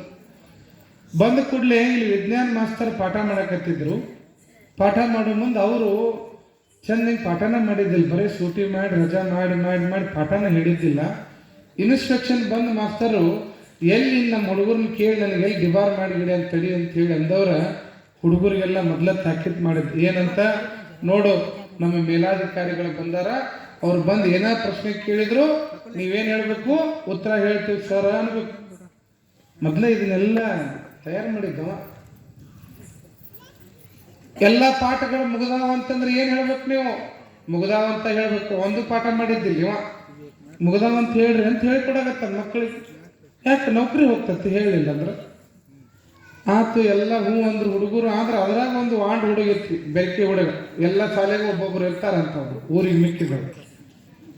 ಆ ಗುಂಡ ಅಂತ ಹುಡುಗಿದ್ದ, ಅವ ಮುಂದೆ ಕುಂತಿದ್ದ. ಮಾಸ್ತರ್ ಅಂದ್ರು, ತಮ್ಮ ಎಲ್ಲರೂ ಕೈ ಎತ್ತಿದ್ರೆ ನೀ ಮಾತ್ರ ಕೈ ಎತ್ತಕ್ಕೆ ಹೋಗ್ಬೇಡಪ್ಪ, ನೀ ಹಿಂದಿನ ಬೆಂಚಿಗೆ ಕುಂಡ್ರು ಅಂತ ಅವ್ನು ಹಿಂದೆ ಕುಂಡ್ರಿಸ್ಬಿಟ್ಟಿದ್ದವ. ನೀ ಏನ್ರಿ ಹೇಳಕ್ ಹೋಗಿ ಏನ್ರಿ ಹೇಳ್ತಿದ್ದಿ, ನೀ ಭಾಳ ನನ್ನ ನೌಕರಿನ ಬಿಡಂಗೆ ಮಾಡ್ತಿದ್ದಿ, ನೀ ನಡಿ ಅಂತ ಹಿಂದೆ ಕುಂಡ್ರಿಸಿದ. ಮೇಲಧಿಕಾರಿಗಳು ಬಂದರು. ಬಂದು ಶಾಲೆಗೆ ಬಂದ ತಕ್ಷಣ ಎಲ್ಲ ವಿದ್ಯಾರ್ಥಿಗಳು ಗುಡ್ ಮಾರ್ನಿಂಗ್ ಸರ್ ಅಂತ ಎದ್ದು ನಿಂತು ಕೊಂಡ್ರಿ ಮಕ್ಕಳ. ನಿಮ್ಮ ಸರ್ ಎಲ್ಲ ಪಾಠ ಮಾಡ್ಯಾರೇನು? ಮಾಡ್ಯಾರ ಸರ್. ಯಾಕೆ ಮತ್ತೆ ಹೇಳ್ಕೊಟ್ಟಿದ್ನಲ್ಲ, ಹೇಳ್ಬೇಕಾಗಿತ್ತು. ಹೇಳಿದ್ರು ಹಿಂಗೆ ಸೊನ್ನೆ ಮಾಡಾಕತ್ತಿದ ಹೇಳ್ರಿ ಅಂತೇಳಿ. ಗುಡ್ ಹಂಗಾರೆ ಯಾವ್ದೋ ಪ್ರಶ್ನೆ ಕೇಳಿದ್ರೆ ಉತ್ತರ ಹೇಳ್ತೀವ್ರಿ ಸರ್ ಅಂದು ಇವ. ಹಂಗಾರೆ ಪ್ರಶ್ನೆ ಕೇಳ್ರಿ ಅಂದು ಅವಂಗೂ ಖುಷಿ ಆಯ್ತು. ಎಲ್ಲರೂ ಹೂ ಅನ್ನೋ ಇವ್ ಗಣ ಖುಷಿ ಆಗ್ಬಿಡುತ್ತೆ ಇವಂಗ. ಆಯ್ತು ಹಂಗಾರೆ ಒಂದು ಪ್ರಶ್ನೆ ಕೇಳ್ತೀನಿ, ಉತ್ತರ ಹೇಳ್ರಿ ಸರ್. ಏನಿಲ್ಲ, ಘಟನೆ ಅಂತಂದ್ರೆ ಏನು, ದುರ್ಘಟನೆ ಅಂತಂದ್ರೆ ಏನು, ವ್ಯತ್ಯಾಸ ಹೇಳ್ರಿ ಅಂದ. ಒಬ್ರು ಕೈ ಎತ್ತಲೇ. ಯಾಕೆ ಪಾಠ ಹೇಳಿದ್ರೆ ಹೇಳ್ಬೇಕಲ್ಲ. ನೀವು ಮಾಸ್ತರ್ ಹಿಂದೆ ನಿಂತು ಕೈ ಮಾಡಿ ಕೈ ಎತ್ತರು ಅಂತಾರೆ. ಒಬ್ರಿಗೆ ಗೊತ್ತಿದ್ರೆ ಎತ್ತಬೇಕಲ್ಲ, ಒಂದು ಕೈ ಎತ್ತಲಿಲ್ಲ. ಯಾರಿಗೆ ಕೈ ಎತ್ತಂದಿದ್ದ ಅವ್ರ ಕೈ ಎತ್ತಲಿಲ್ಲ, ಯಾರಿಗೆ ಎತ್ತಬೇಡ ಅಂದಿದ್ನಲ್ಲ ಅವ್ರು ಕೈ ಎತ್ತಿದ್ದ. ನಾ ಹೇಳ್ತೀನಿ ಅಂದ ಗುಂಡ. ಬಂತಲೇ ದಾಳ ಅಂದ್ರೆ ಅವ್ರು ಸರ್ ನೌಕರಿ ಹೊತ್ತಲ ನಂದು ಇವತ್ತು. ಎತ್ತಬೇಡ ಅಂತ ತಾಕೀತ್ ಮಾಡ್ರೆ ಅವನೇ ಎತ್ತ. ನಾ ಹೇಳ್ತೀನಿ ಸರ್ ಅಂದ. ಶಬಾಷ್ ಒಬ್ಬರೇ ಅದೇಲ್ಪ ಎತ್ತಿಂದ್ರೆ ಹೇಳಿ, ಇನ್ನೇನು ಪ್ರಶ್ನೆ ಕೇಳ್ರಿ ಅಂದ ಅವ. ಮತ್ತೆ ಇವ್ರಿಗೆ ಘಟನೆ ಅಂತಂದ್ರೆ ಏನು, ದುರ್ಘಟನೆ ಅಂತಂದ್ರೆ ಏನು, ವ್ಯತ್ಯಾಸ ಹೇಳಪ್ಪ. ಇಷ್ಟ ಏನ್ರಿ, ಹೇಳ್ತೀನಿ ತಗೋರಿ ಅಂದ. ಹೇಳಪ್ಪ ನನಗೆ ಕೇಳಿಸಿಲ್ಲ, ಇನ್ನೊಂದು ಸ್ವಲ್ಪ ಮುಂದೆ ಬಂದು ಹೇಳ್ರಿ ಅಂದ. ಮತ್ತೆ ಪ್ರಶ್ನೆ. ಇವೊಬ್ಬ ಚಲೋ ಸಿಕ್ಕಲ್ಲೋ ಮಾರಾಯ ನಾವು ಮೇಲಿನ ಅಧಿಕಾರಿ. ಆತು ಹೇಳುವಂತೇಳಿ ಹುಡುಗ ಕೇಳಿಲ್ಲ ಅಂತ ಮುಂದೆ, ತಮ್ಮ ಘಟನೆ ಅಂತಂದ್ರೆ ಏನು, ದುರ್ಘಟನೆ ಅಂತಂದ್ರೆ ವ್ಯತ್ಯಾಸ ಹೇಳ್ತೀನಿ ಕೇಳ್ರಿ. ಹೇಳು ಅಂತಂದ ಮೇಲೆ, ಸರ ಏನಿಲ್ರಿ, ಈ ಶಾಲೆಗೆ ಬೆಂಕಿ ಹತ್ತಿದ್ರೆ ಅದು ಘಟನೆ ರೀ ಸರ. ಈ ಶಾಲೆಗೆ ಬೆಂಕಿ ಹತ್ತಿದ್ರೆ ಅದು ಘಟನೆ ರೀ ಸರ. ಅದ್ರಾಗ ನಿಮ್ಮನ್ನ ನಮ್ಮ ಮಾಸ್ತರ್ನ ಎತ್ತಿ ಹೋಗೋದ್ರೆ ಅದ ದುರ್ಘಟನೆ ರೀ ಸರ ಅಂದ. ಅವ್ ಪ್ರಶ್ನೆ ಕೇಳೋದಾಗತ್ತ. ನಡಿ ಮರೆಯ ಬೇಡ ಎತ್ತಿ ಹೋಗ್ಬೇಕು ಅಂತೇಳಿ ಅಂತ ಇಂಥ ಎತ್ತಿ ಬೆಂಕಿಯಾಗ ಉಳಿಯೋದ ಹುಡುಗರು. ಇಂಥ ಹುಡುಗರುಗಳು ಭಾಳ ಅದಾವ ಏನ್ರಿ ವಿದ್ಯಾರ್ಥಿ ಜೀವನದೊಳಗೆ. ಈ ಹುಡುಗರು ಅನ್ನುವ ಇಂಥವು ದಾರಿ ತಪ್ಪಿಸುವಂಥವು ವಿಚಿತ್ರ ಮಾತಾಡುವ ವಿಚಿತ್ರ ಹೇಳೋವು ಭಾಳ ಇರ್ತಾವೆ. ಆದ್ರೆ ನಿರ್ಲಿಗೆ ಒಳಗೆ ಹುಡುಗರು ಅಂಥವ್ರಿಲ್ಲ. ಎಷ್ಟು ಚಂದ ಪ್ರಾರ್ಥನೆ ಮಾಡ್ತಾರ, ಧ್ಯಾನ ಮಾಡ್ತಾರ. ನಾನು ಭಾಳ ಕಡೆ ಪ್ರವಚನಕ್ಕೆ ಹೋಗೀನಿ, ಪುರಾಣಕ್ಕೆ ಹೋಗೀನಿ. ಈ ಹುಡುಗರ್ನ ಗಪ್ಪ ಕುಣಿಸೋದ ಗಣ ಕಷ್ಟ. ಅದಕ್ಕೆ ನಾ ಹೇಳ್ತಿರ್ತೀನಿ, ಈ ಮದುವೆ ನಿಬುಣಕ್ಕೆ ಮುದುಕಿಯರ್ ನೋಯ್ಬಾರ್ದಂತ, ವಯಸ್ಸಾದವ್ರನ್ನ ಈ ಕಾರ್ಯಕ್ರಮಕ್ಕೆ ಈ ಹುಡುಗರು ಕುಂಡಿಸ್ಬಾರ್ದಂತ. ಈ ವಯಸ್ಸಾದವ್ರು ಕರ್ಕೊಂಡು ಹೋದ್ರೆ ಪಟ್ನ ಹೋದ್ರೆ ನಿಬ್ಬಣ ನಿಂತು ಬಿಡ್ತೈತೆ ಮದುವೆ. ಅದಕ್ಕೆ ಇವು ಹುಡುಗರು ಕಾರ್ಯಕ್ರಮ ಬಂದ್ರೆ ಇವು ಗದ್ದಲ ಮಾಡ್ತಾವೆ ಅಂತೇಳಿ ಅದೊಂದು ವಾಡಿಕೆ ಅದ. ಆದ್ರೆ ಬಹುಶಃ ನೀರ್ಲಿಗೆ ಒಳಗೆ ಎಂಥ ವಿದ್ಯಾರ್ಥಿಗಳದಾರಪ್ಪ ಅಂತಂತಂದ್ರೆ, ಬಹುಶಃ ಯಾವುದರ ಊರಾಗ ವಿದ್ಯಾರ್ಥಿಗಳು ಹೆಂಗಿರಬೇಕು ಅಂತ ನೋಡಿ ಕಲಿಬೇಕಾದ್ರೆ ನೀರ್ಲಿಗೆ ವಿದ್ಯಾರ್ಥಿಗಳನ್ನು ನೋಡಿ ಕಲಿಬೇಕು ಅನ್ನೋದ್ರ ಮಟ್ಟಿಗೆ ತಂದೆ ತಾಯಿಗಳು ಸಂಸ್ಕಾರವನ್ನು ಹಾಕಿ ಕೊಟ್ಟಿದ್ದಾರೆ ಮಕ್ಕಳಿಗೆ. ಹೀಗಾಗಿ ಈ ರೀತಿಯಾಗಿರ್ತಕ್ಕಂಥ ಸಂಸ್ಕಾರನೇ ಮಕ್ಕಳ ಭವಿಷ್ಯವನ್ನು ನಿರ್ಧಾರ ಮಾಡ್ಲಿಕ್ಕೆ ಸಾಧ್ಯ. ನೋಡ್ರಲ್ಲ ತ್ರಿಶೂಲ ಬಂದೈತಿ, ನಿನ್ನೆ ಮಣಿಗೆ ಬಂದಿತ್ತು, ಮೊನ್ನೆ ಕಟ್ಟಕ್ಕೆ ಬಂದಿತ್ತು, ಇನ್ನು ನಾಳೆ ಡಬರಿ ಬೋಗಾಣಿ ಇವೆಲ್ಲ ಬರ್ತಾವ್ರಿ ಹೊರಗೆ. ಏನೇನು ಬರ್ತಾವೋ ಗೊತ್ತಿಲ್ಲ. ಒಟ್ಟಾರೆ ಮಕ್ಕಳು ಒಂದೊಂದು ಪಾತ್ರಗಳನ್ನು ಹಾಕ್ಕೊಂಡು ಬಂದು ತಮ್ಮ ವೇಷವನ್ನು ಪ್ರದರ್ಶನ ಮಾಡ್ತಕ್ಕಂಥ ವ್ಯವಸ್ಥೆ ಇಲ್ಲಿ ನಡೆದದ. ಆ ನಿಟ್ಟಿನೊಳಗೆ ಸೇವಾ ಮನೋಭಾವ ಅಂತಕ್ಕಂಥ ಮಾತನ್ನು ಹೇಳಿದೆ. ಸೇವೆಯನ್ನು ಮಾಡಬೇಕು. ತಂದೆ ತಾಯಿ ಸೇವಾ ಮಾಡೋದು, ಗುರು ಹಿರಿಯರ ಸೇವಾ ಮಾಡೋದು. ಭಾಳ ಮಂದಿ ದೇಶಕ್ಕೆ ಸೇವಾ ಮಾಡ್ತೀನಿ ರೀ, ನಾ ದೇಶ ಕಾಯ್ತೀನಿ ರೀ ಅಂತೇಳಿ ಯೋಧರಾದವ್ರು ಅಷ್ಟೇ ದೇಶ ಸೇವೆ ಮಾಡ್ಬೇಕಂತಿಲ್ಲ. ನೀವು ಕೂಡ ಊರಿನೊಳಗೆ ಸೇವಾ ಮಾಡ್ಬೋದು. ಏನು ಮಾಡ್ಬೋದು ರೀ ಅಜ್ಜರ? ಹಿಂಗೆ ಬೀದಿಯಾಗ ಹೊಂಟಿರ್ತೀರಿ, ಬೀದಿ ದೀಪ ಹಂಗೆ ಉರಿತಿರ್ತೈತಿ, ಅದನ್ನೊಂದು ಬರೀ ಬಟನ್ ಆರಿಸಿದ್ರೆ ಸಾಕು, ಅದು ಕೂಡ ದೇಶ ಸೇವೆ ಮಾಡ್ದಂಗೆನೆ. ದಾರ್ಯಾಗ ಹೋಗೋ ಮುಂದೆ ಎಲ್ಲೋ ನಳದಾಗ ನೀರು ಚೆಲ್ತಿರ್ತಾವೆ. ಎಷ್ಟೋ ಜನಕ್ಕೆ ಕುಡಿಯೋಕೆ ನೀರು ಸಿಗ್ತಾ ಇಲ್ಲ. ನಾವೆಲ್ಲ ಪುಣ್ಯ ಮಾಡೀವಿ, ಗಟ್ರ ತುಂಬಿ ಹರಿದ್ರು ಹಂಗೆ ನೀರು ಮನೆ ಮುಂದೆ ನೀರು ಹರಿತಿರ್ತಾವೆ. ಒಬ್ಬರು ನಳ ಬಂದ್ ಮಾಡ್ಬೇಕು ಅನ್ನೋ ಸಂಸ್ಕಾರ ನಮ್ಮಲ್ಲಿಲ್ಲ. ಅದಕ್ಕೊಂದು ಬೆಂಡಲ್ಲಿ ತಿರುಗಬೇಕು, ಒಂದು ನಳಾರಿ ಬಂದ್ ಮಾಡಬೇಕು. ದೇಶ ಸೇವೆ ಮಾಡೋದು ಅಂತಂದ್ರೆ ಬಂದೂಕ್ ಹಿಡಿದು ಯುದ್ಧ ಮಾಡೋದು ದೇಶ ಸೇವೆ ಅಲ್ಲ. ನಿಮ್ಮ ಊರಾಗ ವೇಸ್ಟ್ ಆಗಿ ಹರಿದು ಹೋಗ್ತಕ್ಕಂಥ ನಳ ನೀರು ಬಂದ್ ಮಾಡಿದ್ರು ಕೂಡ ಅದು ದೇಶ ಸೇವೆನೇ ಆಗ್ತದೆ, ಅದು ಕೂಡ ದೇಶ ಸೇವೆ. ಯಾರೇ ವಯಸ್ಸಾದವರು ಚೀಲ ಪಲ್ಲ ಹೊತ್ಕೊಂಡು ಹೊಂಟಿದ್ರೆ ಒಂದಿಷ್ಟು ಕೈಯಾಗ ಹಿಡ್ಕೊಂಡು ಹೋಗಿ ಕೊಡೋದು, ಅವ್ರಿಗೆ ಸಹಾಯ ಮಾಡೋದು, ಹಿರಿಯರಿಗೆ ಗೌರವ ಕೊಡೋದು, ಅದು ಕೂಡ ದೇಶ ಸೇವೆ, ಸಮಾಜ ಸೇವೆನೇ ಆಗ್ತದೆ. ಆ ನಿಟ್ಟಿನಲ್ಲಿ ನಾವು ಈ ರೀತಿಯಾಗಿರ್ತಕ್ಕಂಥ ವ್ಯವಸ್ಥೆಯ ಮನಸ್ಥಿತಿಯನ್ನು ನಮ್ಮಲ್ಲಿ ನಾವು ಅಳವಡಿಸ್ಕೊಳ್ತಕ್ಕಂಥ ಕೆಲಸ ಆಗಬೇಕು. ನಿತ್ಯವೂ ಕೂಡ ಮನೆಯಾಗ ಹಿರಿಯರು ಏನೇ ಹೇಳಿ ಅದನ್ನು ಕೇಳೋ ಸ್ವಭಾವವನ್ನು ನಾವು ಬೆಳೆಸ್ಕೊಳ್ಬೇಕು ಅಂತಕ್ಕಂಥದ್ದು. ಬಹುಶಃ ನಾನು ನಿನ್ನೆ ದಿನ ಹೇಳಿದ್ದೆ, ಮಕ್ಕಳಿಗೆ ನೆನಪಿನ ಶಕ್ತಿ ಅಂತಕ್ಕಂಥದ್ದು ಬಹಳ ಕೊರತೆ. ಏನು ಓದಿದ್ರು ಕೂಡ ನೆನಪು ಉಳಿಯಂಗಿಲ್ಲ ರೀ ಅಜ್ಜರ, ಏನು ಓದಿದ್ರು ಕೂಡ ನೆನಪು ಉಳಿಯುವಂತ್ರಿ ನನಗೆ ಅಂತಿರ್ತಾರೆ. ಎಕ್ಸಾಮ್ನಾಗ ಹೋಗಿ ಮಕ್ಕೊಂಡೇ ಬಿಡ್ತಾರೆ. ಮೊನ್ನೆ SLC ಹುಡುಗರು ಬಂದವು, ಅಜ್ಜರ ನನಗೆ ಪರೀಕ್ಷೆ ಮಾರ್ಕ್ಸ್ ಚಲೋ ಬರಂಗೆ ಆಶೀರ್ವಾದ ಮಾಡ್ರಿ. ನಾನೇ ಬರಿತೀನಿ ತಗೋ ಪರೀಕ್ಷೆ, ನಾನೇ ಬಂದು ಬರಿತೀನಿ ತಗೋ, ನೀ ಯಾಕೆ ಮತ್ತು ಮಾರ್ಕ್ಸ್ ಬೇಕಂದ್ರೆ ನೀ ಬರಿಬೇಕು. ನಾವು ಬರೆದ್ರೆ ನೋಡ್ಬೇಕ್ರಿ, ಒಬ್ಬೊಬ್ರು ಎಕ್ಸಾಮ್ ಬಂದಾಗಂದ್ರೆ ಪೆನ್ ತೊಗೊಂಡೋಗಿ ಹನುಮಪ್ಪಗೆ ಮುಟ್ಟಿಸಿ ತೊಗೊಂಬರೋದು, ಈರಣ್ಣಿಗೆ ಹೋಗಿ ಮುಟ್ಟಿಸಿ. ಏನು ಈರಣ್ಣ ಹನುಮಪ್ಪ ಬಂದು ಎಕ್ಸಾಮ್ ಬರೀತಾರ? ನೀವು ಓದಬೇಕು, ನೀವು ತಿಳ್ಕೋಬೇಕು, ನೀವು ತಿಳ್ಕೊಂಡಿದ್ದು ಬರಿಬೇಕು. ಅದಕ್ಕೆ ನೆನಪಿನ ಶಕ್ತಿ ಅನ್ನುವಂಥದ್ದು ವೃದ್ಧಿ ಆಗಬೇಕಾಗಿತ್ತು ಅಂತಂದ್ರೆ ನನಗೆ ಗೊತ್ತಿದ್ದಂಗೆ 2 ಬದಲಾವಣೆಗಳು. ಏನು ಅಂತಂತಂದ್ರೆ, ದೇಹದೊಳಗೆ ಕಬ್ಬಿನ ಅಂಶ, ತಾಮ್ರದ ಚರಿಗೆಯೊಳಗೆ ರಾತ್ರಿ ನೀರಿಟ್ಟು ಬೆಳಗಿನ ಜಾವ ಆ ನೀರನ್ನು ಕುಡಿದ್ರೆ ದೇಹದೊಳಗೆ ನೆನಪಿನ ಶಕ್ತಿ ವೃದ್ಧಿ ಆಗ್ತಕ್ಕಂಥ ಬದಲಾವಣೆಯನ್ನು ಅದು ತರ್ತದ ಅನ್ನುವಂಥದ್ದು ಒಂದು. ಇನ್ನು ನೆನೆ ಹಾಕಿದ ಕಾಳುಗಳನ್ನು ತಿನ್ನೋದು, ಮೊಳಕೆ ಬಂದಿರತಕ್ಕಂಥ ಕಾಳುಗಳನ್ನು ತಿನ್ನೋದು, ಇದು ಆಹಾರ ಪದ್ಧತಿ. ಇನ್ನೊಂದು ಏನು ಅಂತಂತಂದ್ರೆ, ಯಾವ ವಸ್ತುವನ್ನು ನಾವು ಅತಿ ಹೆಚ್ಚು ಬಳಕೆ ಮಾಡ್ತೀವಲ್ಲ ಅದು ಜಾಗೃತ ಆಗ್ತದೆ. ನೋಡಿರ್ಬೇಕಾದ್ರೆ ನೀವು ಒಂದು 3 ತಿಂಗಳು ಬಲಗೈದಿಂದ ಏನೂ ಕೆಲಸ ಮಾಡಕ್ಕೆ ಹೋಗ್ಬೇಡಿ, ಎಡಗೈಯಿಂದ ಕೆಲಸ ಮಾಡಿರಿ. ಬಲಗೈಕ್ಕಿಂತ ಶಕ್ತಿ ಎಡಗೈನೊಳಗೆ ಜಾಸ್ತಿ ಬಂದಿರ್ತದೆ. ಹಂಗೆ ಮನುಷ್ಯನ ದೇಹದೊಳಗೆ ನೆನಪಿನ ಶಕ್ತಿ ಅನ್ನುವಂಥ ಒಂದು ನರ ಇರ್ತದೆ. ಆ ನರಕ್ಕೆ ನಾವು ಕೆಲಸ ಕೊಡಬೇಕು. ಹಂಗಾರೆ ಕೆಲಸ ಕೊಡೋದು ಹೆಂಗೆ? ಇವತ್ತು ರಾತ್ರಿ ಹೋಗೋದು, ಊಟ ಗೀಟ ಮಾಡಿ ಹಾಸಿಗೆ ಹಾಸಿರ್ತೀರಿ, ಇನ್ನೇನು ಮಕ್ಕಳು ಟೈಮ್ನಾಗ ಕಣ್ಣು ಮುಚ್ಕೊಂಡು ಕುಂದ್ರಿ. ನೀವು ಪರೀಕ್ಷೆ ಮಾಡಿರಿ. ಇವತ್ತು ನಾ ಹೇಳ್ದಂಗೆ ಕಣ್ಣು ಮುಚ್ಕೊಂಡು ಕುಂತು ಬೆಳಗ್ಗೆ ಎಷ್ಟು ಗಂಟೆಗೆ ಎದ್ರಿ, ಯಾರು ಭೇಟಿ ಆದರು, ಶಾಲೆಗೆ ಎಷ್ಟು ಗಂಟೆಗೆ ಹೋದ್ರಿ, ಯಾರು ಬಂದರು, ಏನು ಪಾಠ ಮಾಡಿದರು, ಸಂಜೆಗೆ ಎಷ್ಟು ಗಂಟೆಗೆ ಬಂದು ಪುರಾಣ ಚಾಲು ಆಯ್ತು, ಮೊದಲಿಗೆ ನಾವೇನು ಹೇಳಿದ್ದೀವಿ. ನಿಮ್ಮ ನೆನಪಿನ ಶಕ್ತಿಗೆ ನೀವ ಕಣ್ಣು ಮುಚ್ಕೊಂಡು ಅದನ್ನು ಅವಲೋಕನ ಮಾಡ್ಕೊಂತ ಹೋಗ್ರಿ. ನೀವು ಕಾಲಕ್ರಮೇಣ ಪ್ರತಿದಿನ ನೀವು ಈ ರೀತಿಯಾಗಿ ನೆನಪಿನ ಶಕ್ತಿಯನ್ನು ವೃದ್ಧಿ ಮಾಡ್ಕೊಂತ ಹೋದಂಗೆ ಪ್ರತಿಯೊಂದು ಕೂಡ ನಿಮ್ಮ ತಲೆ ಒಳಗೆ ಗಟ್ಟಿಯಾಗಿ ಉಳಿತದೆ. ಮತ್ತು ನಾಳೆ ಏನು ಮಾಡಬೇಕು ಅನ್ನುವಂಥದ್ದನ್ನು ಕಣ್ಣು ಮುಚ್ಕೊಂಡು ನಾಳೆ ಮುಂಜಾನೆ ನಾನು 5 ಗಂಟೆಗೆ ಹೇಳ್ಬೇಕಂತ ನೀವು ಸಂಕಲ್ಪ ಮಾಡಿರಿ. ನಿಮ್ಮ ಮನಸ್ಸು ಎಷ್ಟು ಗಟ್ಟಿ ಅಂತಂತಂದ್ರೆ ಇವತ್ತು ನೀವು ಪರೀಕ್ಷೆ ಮಾಡಿ ನೋಡ್ರಿ. ಮಲಗೋ ಮುಂದೆ ಮನಸ್ಸಿಗೆ ತಾಕೀತು ಮಾಡಿ ಮಕ್ಕೋರಿ. ನೀವು ನಾಳೆ ನನ್ನನ್ನು 5 ಗಂಟೆಗೆ ಎಬಸ್ನಿ ಅಂತೇಳಿ ತಾಕೀತು ಮಾಡಿ ಮನಸ್ಸಿನ ಮಕ್ಕೋರಿ. ಹಂಗಂತೇಳಿ ಜೋರೇನು ಬಾಯಿ ಮಾಡಿ ಹೇಳಕ್ಕೆ ಹೋಗ್ಬೇಡ್ರಿ. ಒಳಗೆ ಹೇಳ್ರಿ. ಮತ್ತು ಅವ್ವ ಅಪ್ಪ ಹೆದರಿ ಬಿಡ್ತಾರೆ. ಅಜ್ಜರು ಹೇಳಿದಂಗೆ ನಮ್ಮ ಮಗಳು ಏನೋ ಒಬ್ಬಕಿನ ಮಾತಾಡಕತ್ತಾಳ ಅಂತೇಳಿ ಮನಸ್ಸಿಗೆ ಹೇಳಿ ಮಕ್ಕೋರಿ. ನೀವು ಕರೆಕ್ಟ್ ಬೆಳಗ್ಗೆ 5 ಗಂಟೆಗೆ ಆ ಮನಸ್ಸು ನಿಮ್ಮನ್ನು ಎಬ್ಬಿಸಿ ಕುಂಡ್ರಿಸಿರ್ತೈತಿ. ಯಾಕಂದ್ರೆ ಆ ವಾತಾವರಣ ನಿನ್ನ ದೇಹದೊಳಗೆ ಬಂದಿರ್ತದೆ. ಹೀಗಾಗಿ ಪ್ರತಿಯೊಂದು ಶಕ್ತಿಯು ಕೂಡ ನಮ್ಮೊಳಗೆ ಅದ. ಎಷ್ಟು ನಮ್ಮ ಉಗುಳಿಗೆ ಶಕ್ತಿ ಐತಿ ಗೊತ್ತನ್ರಿ? ಯಾವುದರ ಗಾಯ ಆಗಿತ್ತು ಅಂತಂದ್ರೆ ಬೆಳಗಿನ ಜಾವ ಹಾಳು ಮುಕ್ಕದ ನಮ್ಮ ಉಗುಳು ತೆಗೆದು ನಾವು ಆ ಗಾಯಕ್ಕೆ ಹಚ್ಚಿದ್ರೆ ಸಾಕು, 3 ದಿನಕ್ಕೆ ಗಾಯ ಮಾಯ ಆಗ್ತದೆ.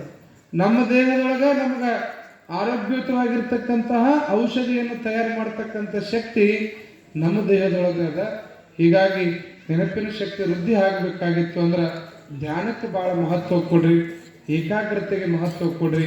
ನಿಮ್ಮ ಮನಸ್ಸನ್ನು ಮನಸ್ಸನ್ನುವಂಥದ್ದು ಮಂಗ್ಯಾರಿ, ಗಾಳಿಗಿಂತಲೂ ಅತಿ ವೇಗವಾಗಿ ಹೋಗುವಂಥದ್ದು ಯಾವ್ದು ಹೇಳ್ರಿ? ಮನಸ್ಸು. ಇಲ್ಲೇ ಕುಂತೀರಿ, ಆಗಲೇ ತಾಜ್ ಮಹಲ್ ಅಂದ ತಕ್ಷಣ ಬಂದ ಬಿಡುತ್ತೆ ನಿಮ್ಮ ಕಣ್ಣು ಮುಂದೆ. ತಾಜ್ ಮಹಲ್ ಬಂದ್ಲತಿ.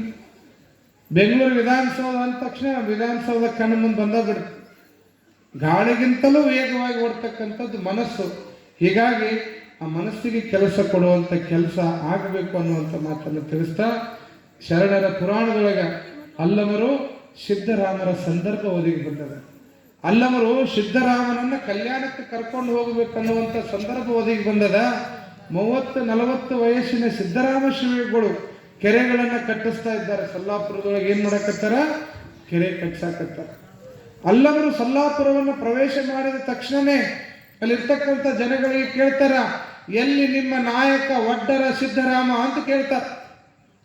ನಾವು ದೇವರು ಅಂತ ಪೂಜೆ ಮಾಡ್ತಕ್ಕಂತಹ ಸಿದ್ದರಾಮಗರ ಶಿವಯೋಗಿಗಳಿಗೆ ಇವನ್ಯಾವನಪ್ಪ ಒಬ್ಬ ಹುಚ್ಚ ಬಂದು ಒಡ್ಡ ಸಿದ್ದರಾಮ ಅಂತಾನಲ್ಲ, ಇವನನ್ನ ಬಡೀರಿ ಹೊಡೀರಿ ಅಂತ ಹೇಳಿ ಕಲ್ಲು ತಗೊಂಡು ಅಲ್ಲಮರಿಗೆ ಹೊಡೆದ್ರಂತ.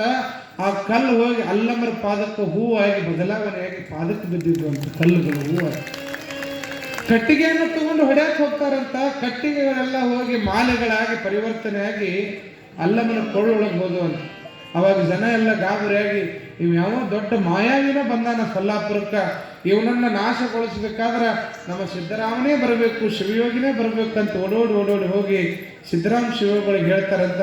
ಸಿದ್ದರಾಮ ಶಿವಗಳೇ ಯಾವುದೋ ಒಬ್ಬ ಜಂಗಮ ವೇಷಧಾರಿ, ಗಡ್ಡ ಜಟಾಧಾರಿ, ಒಬ್ಬ ಭಿಕ್ಷುಕ ವೇಷಧಾರಿ ಬಂದು ಒಡ್ಡ ಸಿದ್ದರಾಮ ಅಂತ ನಿಮ್ಮ ಏಕವಚನದ ಕರೆಯಕತ್ತಂದ್ರಪ್ಪ, ನೀವ ಬರ್ರಿ ಅಂದಾಗ ಅವಾಗ ಸಿದ್ದರಾಮ ಶಿವಗಳು ಸಿಟ್ಟಿನಿಂದ ನನಗ ಒಡ್ಡ ಅಂತ ಕರೀತಾನ, ಯಾರವ ಅಂತೇಳಿ ಅಲ್ಲಮರ ಎದುರಿಗೆ ಬರ್ತಾನೆ.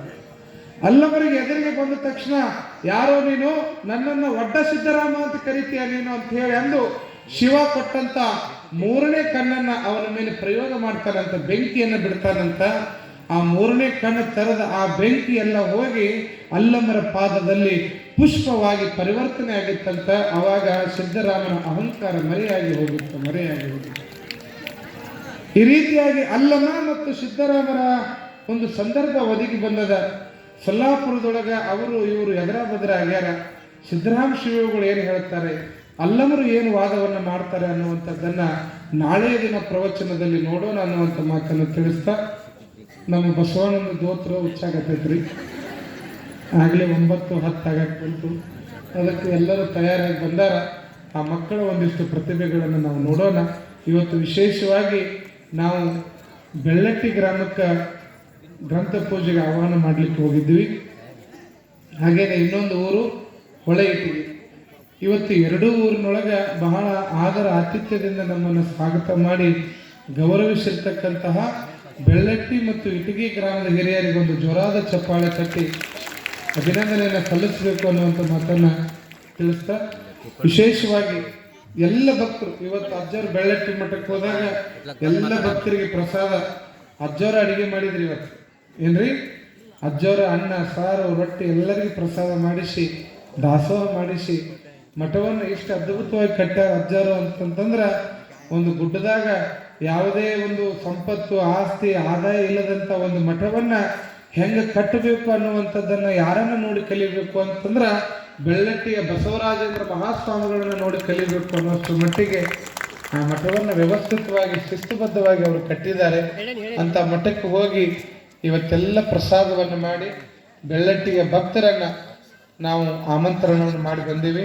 ವಿಶೇಷವಾಗಿ ಅಜ್ಜವರು ಅವರಿಗೆಲ್ಲ ಏನು ಹೇಳ್ಯಾರ ಅಂತಂತಂದ್ರೆ, 9ನೇ ತಾರೀಕು ಬೆಳ್ಳಟ್ಟಿ ಗ್ರಾಮ ಬೆಳ್ಳಟ್ಟಿಯಾಗಿ ಇರಬಾರ್ದು, ಅದು ನೀರ್ಲಿಗೆ ಬರ್ಬೇಕಂತೇಳಿ ಸುಮಾರು 8-10 ವಾಹನಗಳ ತಯಾರಿಯನ್ನು ಮಾಡ್ಕೊಂಡು ಎಲ್ಲ ಭಕ್ತರನ್ನ ಇಲ್ಲಿ ಕರೆಸುವಂಥ ವ್ಯವಸ್ಥೆಯನ್ನು ಮಾಡಿದ್ದಾರೆ. ವಿಶೇಷವಾಗಿ ಎಲ್ಲ ಗ್ರಾಮದ ಹಿರಿಯರು ಬಹಳ ಅಭಿಮಾನದಿಂದ ಈ ಒಂದು ನೀರ್ಲಿಗೆ ಉತ್ಸವಕ್ಕೆ ಸಹಕಾರ ಕೊಡಕತ್ತಾರ.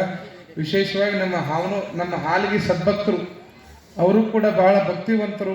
ಇವತ್ತೆಲ್ಲ ಗಂಡ್ಮಕ್ಳು ಹೆಣ್ಮಕ್ಳು ಕುಡ್ಕೊಂಡು ಗಾಡಿ ಮಾಡ್ಕೊಂಡು ಇವತ್ತು ಗ್ರಂಥ ಪೂಜೆಗೆ ಬಂದಿದ್ದಾರೆ. ಅವ್ರಿಗೂ ಒಂದು ಜೋರಾದ ಚಪ್ಪಾಳೆಯನ್ನು ತಟ್ಟಿ ಸ್ವಾಗತವನ್ನು ಕೋರೋಣ ಅನ್ನುವಂಥ ಮಾತನ್ನು ತಿಳಿಸ್ತಾ, ವಿಶೇಷವಾಗಿ ಈ ಎಲ್ಲ ಹಳ್ಳಿಗಳು ಎಷ್ಟನೇ ತಾರೀಕು ರೀ 11, 12ನೇ ತಾರೀಕು ಈ ಎಲ್ಲ ಹಳ್ಳಿಗಳು ಒಗ್ಗಟ್ಟಾಗಿ ನಿಲ್ತಾವೆ. ಆ ಸಂದರ್ಭ ನೋಡುವಂಥ ಸೌಭಾಗ್ಯ ಪುಟ್ಟಯ್ಯಜ್ಜನವರ ಮೂರ್ತಿ ಈಗಾಗಲೇ ಬರಲಿಕ್ಕೆ ತಯಾರಾಗ್ಯದ. ಇನ್ನೇನು 2-3 ದಿನದೊಳಗೆ ನೇರ್ಲಿಗಿ ಗ್ರಾಮವನ್ನು ತಲುಪ್ತದೆ. ಅಂತಹ ಪುಟ್ಟಯ್ಯಜ್ಜನವರು ಪುಟ್ಟ ಹೆಜ್ಜೆ ಹಾಕುವಂತ ಎಲ್ಲಿ ಬರಾಕತ್ತಾರ ಅಂತಂತಂದ್ರೆ ನೇರ್ಲಿಗಿ ಗ್ರಾಮಕ್ಕೆ ಬರಾಕತ್ತಾರ. ನಿಮ್ಮ ಭಕ್ತಿಗೆ ಒಲಿದವರು ಓಡೋಡಿ ಬರಾಕತ್ತಾರ. ಅವರ ಮೂರ್ತಿ ಪ್ರತಿಷ್ಠಾಪನೆ ಮಾಡೋದು, ಆ ಸೇವೆಯನ್ನು ಸಲ್ಲಿಸ್ತಕ್ಕಂಥ ಸೌಭಾಗ್ಯ ನಮ್ಮದಾಗಬೇಕು ಅನ್ನುವಂಥ ಮಾತನ್ನು ತಿಳಿಸ್ತಾ, ವಿಶೇಷವಾಗಿ ತಾಯಂದ್ರಲ್ಲಿ ವಿನಂತಿ ಮಾಡೋದೇನು ಅಂತಂತಂದ್ರೆ, ಯವ್ವ